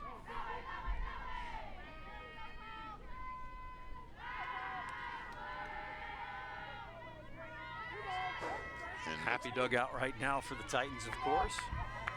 It looks like Madison happy to be back in this lineup today. And there's one pop straight up here in the infield. So Clark's got that. Can of corn right there for Leah Clark. And they finally figured out the code to retiring Madison Velasquez. Now here's Emma George. Emma George with a big hit her last at bat, scoring 2 runners. And I mean, she had to wait a long time to do it. And there's a rip by George. Trailing back is the left fielder, and she's not going to be able to get to that as that ball goes off the top of her glove. And Emma George with a stand-up double and 1 out here in the bottom of the 5th. Wow, just seeing the ball so good. And that ball just kept tailing. As you see, it went all the way to the warning track in the air. Didn't look like it had that type of velocity when it came off of the bat, Jeff. It's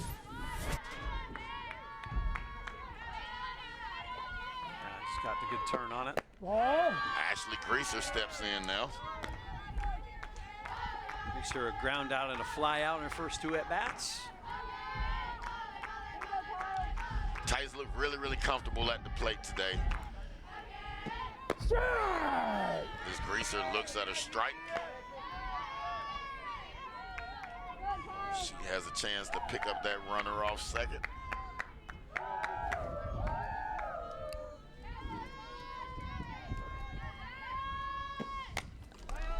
Fouled that one back to the nets, and she'll be down 1 ball, 2 strikes.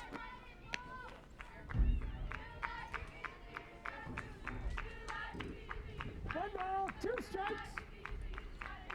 Play. Titans threatening in the bottom of the 6th, the bottom of the 5th rather. And there's that rise ball trying to get Greaser to chase. 2-2. Yeah, you're going to see that when there's 2 strikes in the count. Definitely. We've seen it consistently all day from both pitchers. 2 balls, 2 strikes, 1 out.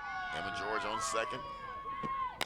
And there's a shot down third base, knocked down by the third baseman, and she was able to recover and get the out. That was going to be a bang-bang play, but it did move the runner over to third. Great job by Caitlin Blankenship keeping that one in front of her, as you'll see on the replay here. Going to her backhand. Able to keep that ball in front of her and still fire it over there for the out. Runner advancing, so now Emma George only 60 feet away from putting the 7th run of the day on the board for the Titans.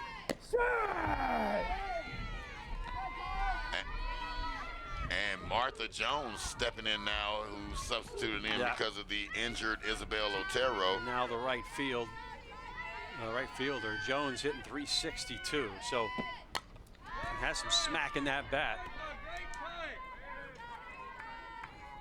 12 runs scored, 2 doubles, 10 RBIs. Does have a home run as well, batting .468. No balls, 2 strikes, play. Good contact hitter, Martha. 405 average, square in the bunt. That ball trails outside. So Coach Ziegler's squad playing a little strategy here now. Every run counts in softball. Looking to get that runner 60 feet down the line. First baseman back deep, and there's a slap. The running slap. It's a way over there. Oh no, she meant to do that. It fouled off. 1 ball, 2 strikes. 1-2, play.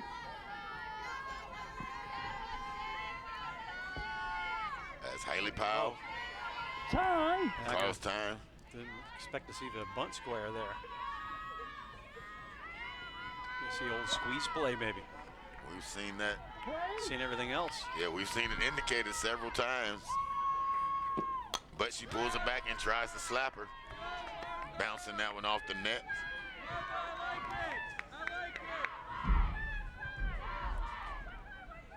Sarah Stewart getting the call from the dugout.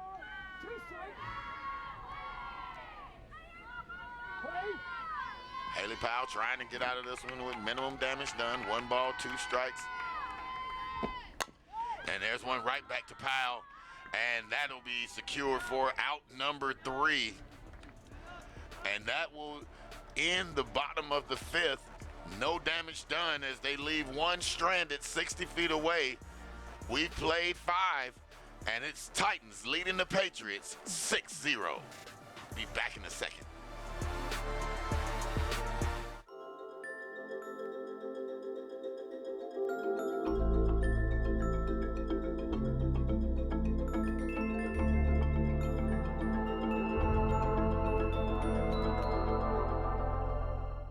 Build a successful career with a bachelor's degree from Eastern Florida State College.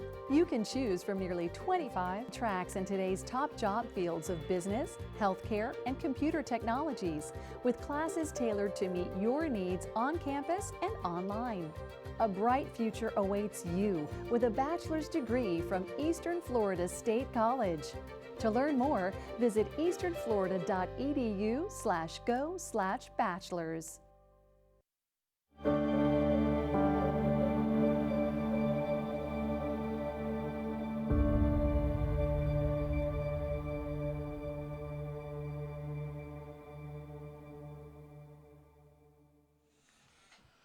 And welcome back to Eastern Florida State College, where the Titans lead the visiting Patriots 6-0. I'm Mike Shepard, along with my buddy here on the microphone, Jazzy Jeff Radcliffe, and we're going to send it back to Jeff now for the play-by-play. Thank you so much, Shep. As Velasquez gets set for her 6th inning of work, spotted a 6-0 lead. Back to the top of the order here. Crosby, 1 pitch and a single. So her first hit as the Patriots try to get something brewing here in the top half of the 6th. That brings in Leah Clark, also looking for chance to get back on base, able to do so with an infield single in the first inning. Ball. Got away. Easy move on over to Crosby on the pass ball. Second inning in a row, Jeff, that we've seen the Patriots lead off with a hit and runners on base. And second inning in a row that they've had a runner at second with no outs. Let's see if they can take advantage of it. That's the thing. Make the most of the opportunities. Big swing, tracking in the outfield, and Kayla Fanning's got it, as she does. No fuss, no muss, and there's one away. Kayla Fanning coming on strong to make that that catch. 16, after we've seen a couple today drop into no man's land right around that same area. Now one away for Caitlin Blankenship. Strikeout victim in each of her first 2 at-bats. Fouls that one off.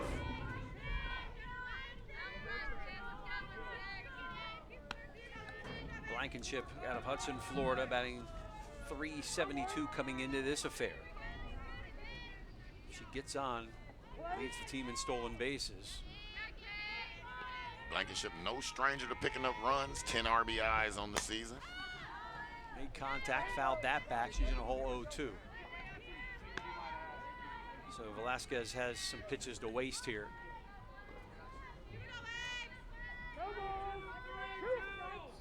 Once again, Velasquez working ahead of the batter, Jeff. Central Florida down to their final 2 chances to get back in this. You don't have to get all 6 runs now, but you want to get a couple to get that momentum going into that top of the 7th. Definitely a situation where you want to chip away. Play. Jeff, what do you think? Do we see the rise ball right here? I don't know, I've been out of the prediction business for many years. No, we're going inside.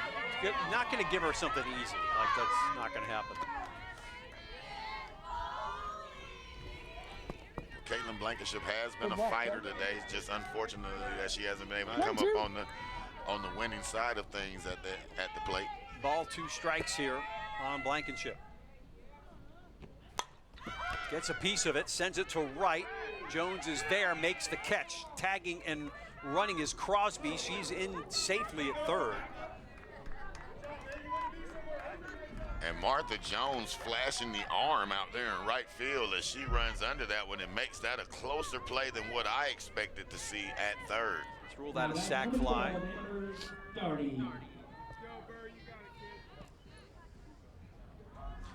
But down to the last out here. How about the way they're playing her? A lot of space up the middle of the park. For Doherty, she gets a piece of it, but should be no problem for Jimenez. Maricelis makes it academic. So flying out the center for Daugherty, and that ends the inning. There was 1 hit, but that runner left on base once again. As we go to the home half of the 6th. Could be the Titans' last at-bat here. And it'll be Rasher. Oh, excuse me. That's wrong. Look at the wrong scoreboard now. Merck, Middleton, and Jimenez. Gotta remember, I gotta change books. That's age catching up. We all deal with it. Yeah, we all deal with it. Definitely.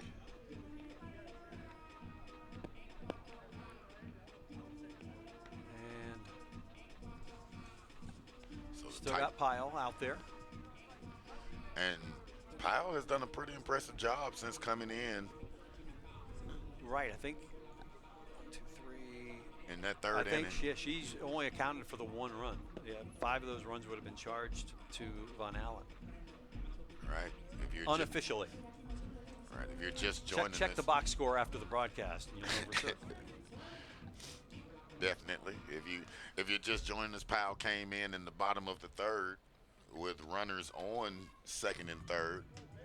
Yeah, and immediately was called into question if she was eligible because her name was crossed off at the bottom of the lineup card where they hold the rosters. After a lengthy discussion. The umps, Charles Smith and Jeff Vallone, let her play. And she's done the job. Titans have not scored since. Gotten a couple hits on her. So here's Jessica Merck. Single and a double. 25. I said 25 re-enter.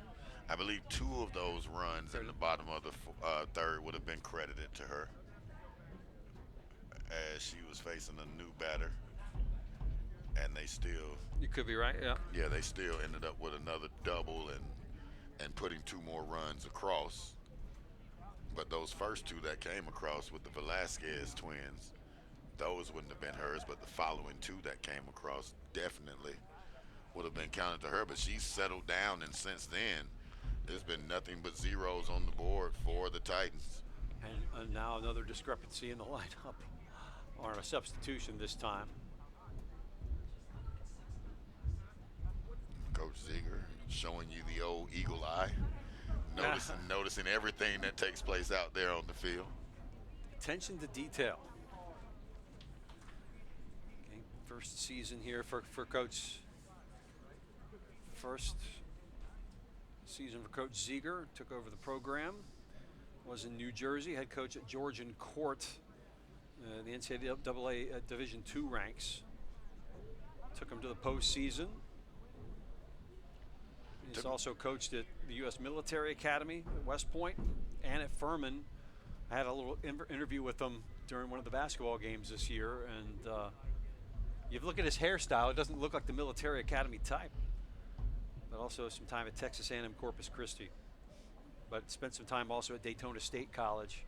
Has some ties to Orlando, so was happy to be here in Florida once more. I was about to say, no stranger to the Citrus Conference over at Daytona State, being right there. Right up the road. It might have been a different conference back then. The conference seems to change every now and then. The name changes sometimes. So, boy, but he has got a hawk eye on that roster. You have to know your opponent, Jeff. You have to know your opponent, and he is on top of everything in the game, as you've seen here today. What I say about broadcasting, right? It's about preparation, it's about relationships, and that can really apply to almost any sport, any industry. Take care of those 2 things. Definitely, and another pause in the action here in gameplay. Not sure if he's getting what he liked. Well, Jeff, I think they keep pausing in the action. They must want us to entertain them a little bit more, and that's why we keep getting all these pauses. About that, but okay. Let's go with it. We'll run with it. All right, back to the game. Play. Here's Merck. Strike. Gets through, takes the strike, 0-1. That breaking pitch had a little bit of extra. Little miracle whip on it? Yeah, a little extra miracle whip on it. Confusing Sarah Stewart a little bit. She's got a piece of it. 2. Now down 0-2. No balls, 2 strikes. Titans not in a position where they need runs, but maybe save some of those for the second game of the double dip. And there you see that breaking pitch. Yeah. Almost skinned her elbow. Well, we just have Jeff Vallone do the color here with you. Right. I was about to say that's good. He's better than I am. That's good commentary right there. Yeah. Strokes it over the bag on third and nothing doing. So still down, ball 2 strikes. Jessica Merck. Home half of the 6th. Jessica Merck battling and staying in there on that one. And swinging it like the Titans haven't, they haven't had enough here, Jeff.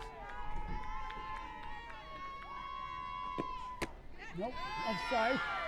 Outside, ball 2, or even. 2-2.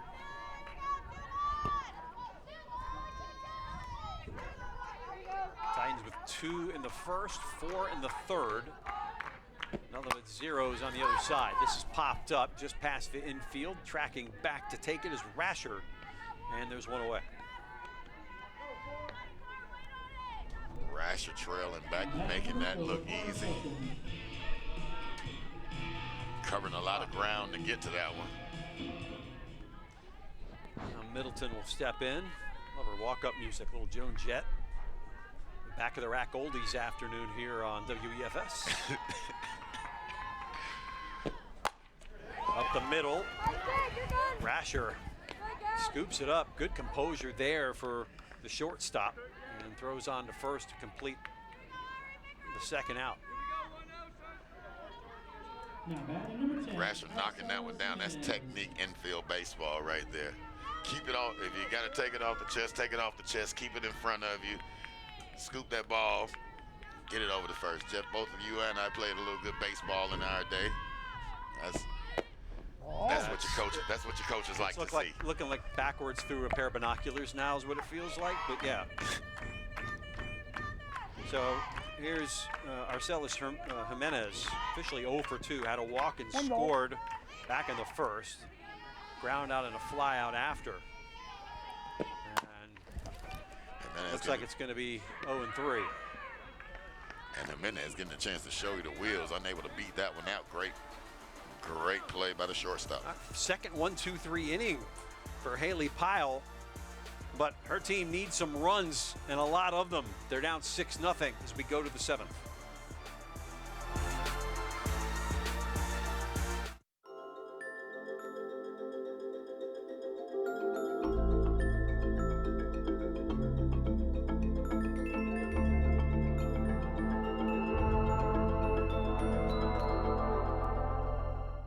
My name is Kenny Neff, and I am enrolled in the Eastern Florida State College welding program. The cost of it actually surprised me on how it wasn't nearly what I thought it would be. My instructors are probably the best instructor I could probably ask for. Your total welding throughout the day, you're probably welding 4 hours, 5 hours. When the weekend comes, I'm waiting for Monday to come back around because I love welding, just being in there, hands-on, just constantly burning rods.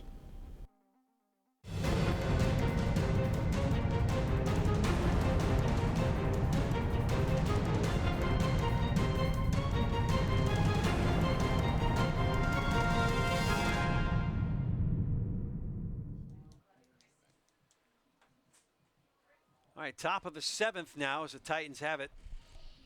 6-0. Jeff Radcliffe alongside Mike Shepard, better known as Shep. Play. How'd you get the nickname? Sports.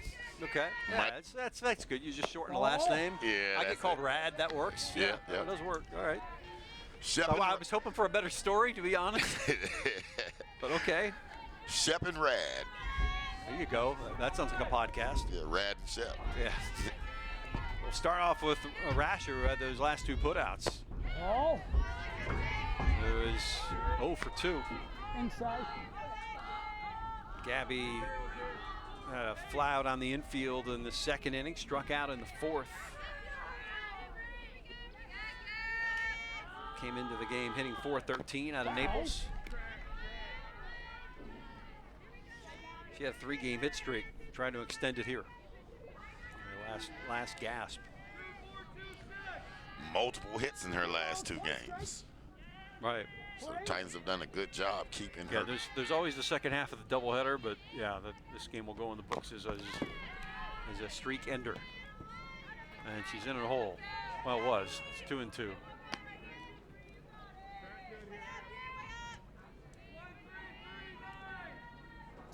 We'll have about a 15-16 minute break for you before we start game 2 of the doubleheader.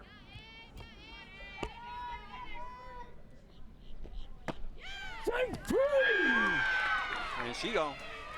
Caught that corner. And Jeff Malone, you heard him, caught that corner as he gives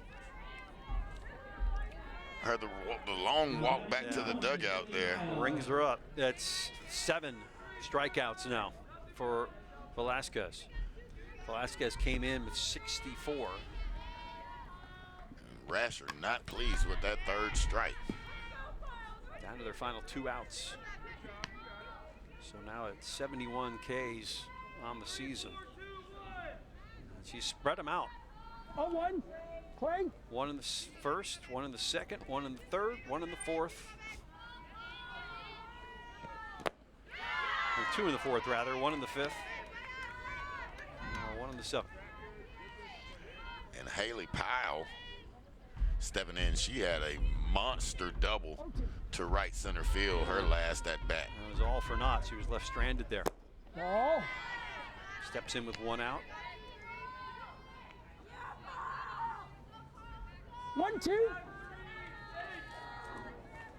Pile out of Bethlehem, PA. It's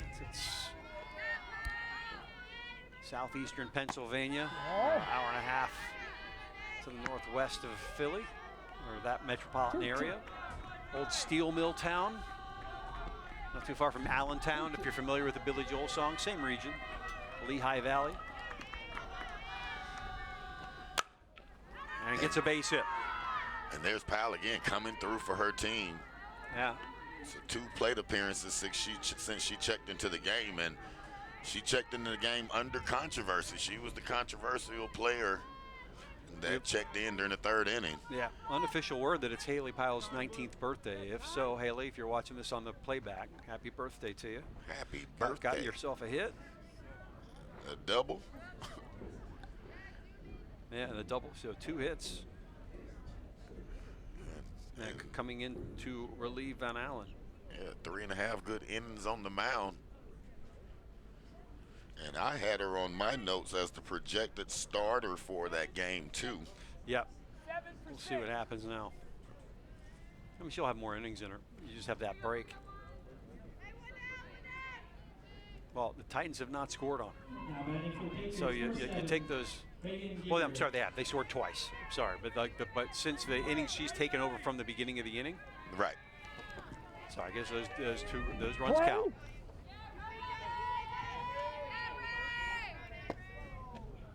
Ball. Inside. Good height and stuff, but just inside. Well, I guess they had the same question as me. By the way, this is Reagan Grieger, the pinch hitter from Williston, Florida. And it's 1-1 for Grieger.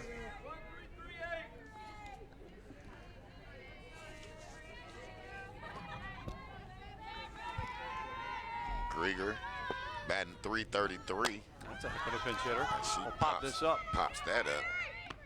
Velasquez has got it.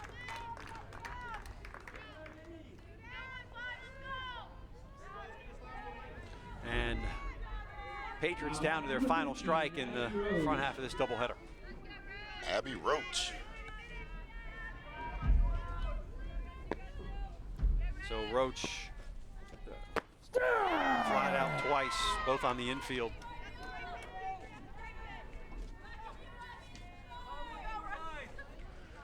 Out of Keystone Heights, Florida. Keystone Heights High School. Gets a stroke on it. Tracking is Fanning, and she makes the put out, and that is the ball game.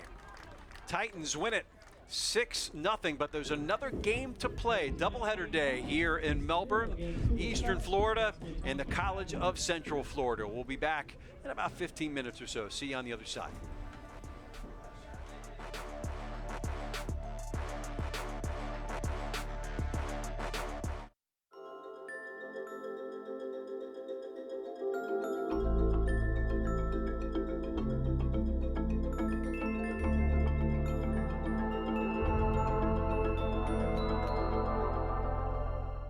My name is Kenny Neff, and I am enrolled in the Eastern Florida State College welding program. The cost of it actually surprised me on how it wasn't nearly what I thought it would be. My instructors are probably the best instructor I could probably ask for. Your total welding throughout the day, you're probably welding 4 hours, 5 hours. When the weekend comes, I'm waiting for Monday to come back around because I love welding, just being in there, hands-on, just constantly burning rods. The engineering technology program is a 2-year AS degree. It's a lot of hands-on, a lot of industry skills, and our programs are up to date with the local demand. We talk to the local industry and ask them what do they need from our graduate. And so far we're providing a good workforce for the Brevard area. When the student graduate from this program, actually we have a waiting list. A lot of companies want some of our graduates yesterday.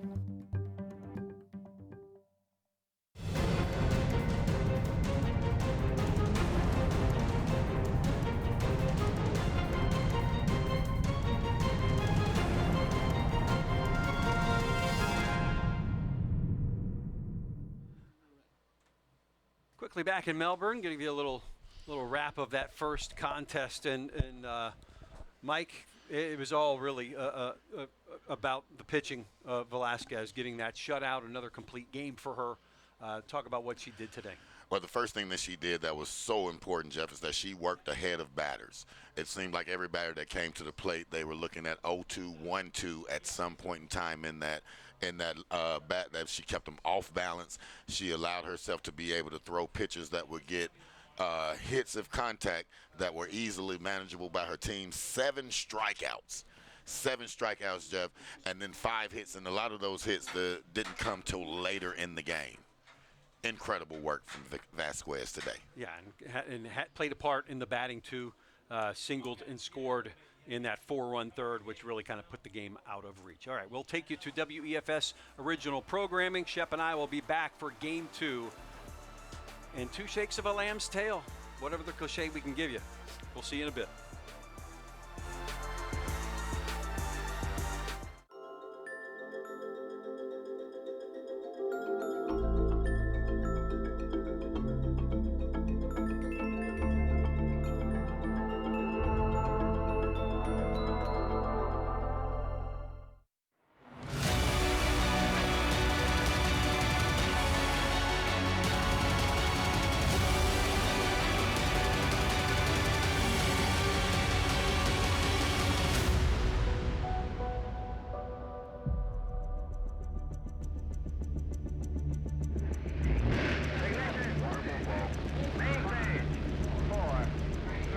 The Space Coast economy is booming.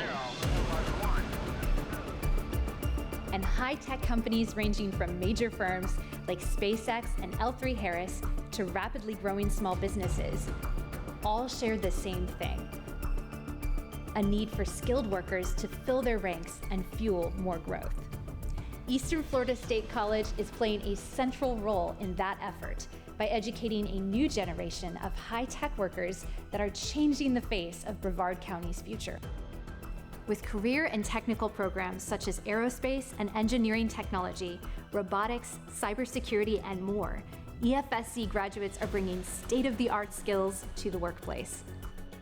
It's a top priority of College President Dr. Jim Ritchie, with some EFSC programs becoming state models for developing a high-tech workforce. One of EFSC's key partners is the Economic Development Commission of Florida's Space Coast, whose leaders see the college's programs as essential in tackling workforce shortages and attracting new companies. How the EDC and Eastern Florida partners has been transformative over the last few years. At first, I think it was us being aware, they're on the board, they're aware of what we do, we're aware of what they do, and this is great. But as the need for training and workforce is ever increasing demands, so has our relationship with Eastern Florida's gotten far more sophisticated. Eastern Florida State College works closely with the Economic Development Commission to help ensure existing and new businesses have the workforce they need. We meet with local businesses and those looking to relocate to the area to understand their needs and make sure our curriculum is consistent with those needs. A prime example of where the college's efforts are paying off is at Kennedy Space Center, where commercial space companies are reinventing human spaceflight. Among them is Lockheed Martin, where EFSC students in aerospace technology serve apprenticeships, doing hands-on work on the Orion spacecraft that will take astronauts back to the moon and on journeys to Mars. The apprenticeship program, as part of a 2-year degree, allows students to be selected and literally work with us here on the floor developing and building the Orion spacecraft. And that is their foot in the door. It's great for us. Eastern Florida State College brings that talent forward from the pipeline and gives them a landing spot so that the team can literally hit the ground running. And it's been a great partnership, and we really do appreciate that. So the apprenticeship program at the time, when I was part of it, it was people who had graduated from the program, who were picked by the professors and other people in the program to come out here and work part-time, paid, to learn the skills needed to transition to a full-time position out here on the space program. Part of the reason why Eastern Florida joined up initially for the apprenticeship program was to help fill the talent gap. A lot of the people that were working out here at the time were part of the shuttle program when we're getting ready to retire, and they saw the need to bring in new people before the shuttle folks retired, so they could pass on their knowledge and their skill sets. I graduated from Eastern Florida with my AA, and I was looking to go to a four-year college to major in mechanical engineering. I started my first semester at the four-year program, and I didn't know if it was for me, so I went back, told my mom, I was like, nah, I think I'm thinking about the Eastern Florida State program. Ended up doing that. I love the hands-on. I think it's a lot different than going to a four-year degree first. So to get the hands-on experience, I think is much more critical. There are always opportunities to come out here and work on the Orion program. We're constantly looking to refresh the talent pool. The college also has a strong partnership with Airbus US Space and Defense, where EFSC apprentices and graduates are using skills they learned in mechatronics, robotics, and other fields to build a fleet of satellites at the company's KSC facility that will improve global connection to the internet. About 35 years ago, I was an apprentice, so straight away that's something which I can automatically relate to. I think there's no better way to learn about an industry. It can be our great industry, it can be cooking, unless you do an apprenticeship program. We started working in manufacturing very shortly after we became employed and very shortly after we joined the apprenticeship.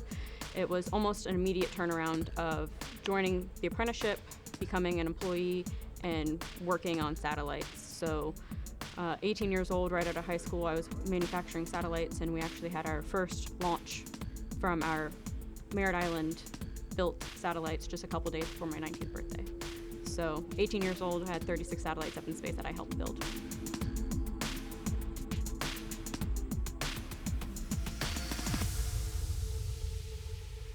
A common thread for high-tech firms is a demand for technicians trained in advanced manufacturing. And here too, EFSC is a leading supplier of those workers. Any company that's going to be successful is going to be involved in advanced manufacturing. So advanced manufacturing is key to us because the companies that exist here that particularly have to supply the Department of Defense in many ways demand that. So we have got to be involved and be ready with a workforce in advanced manufacturing. Every local company here that we deal with, our industry partners, they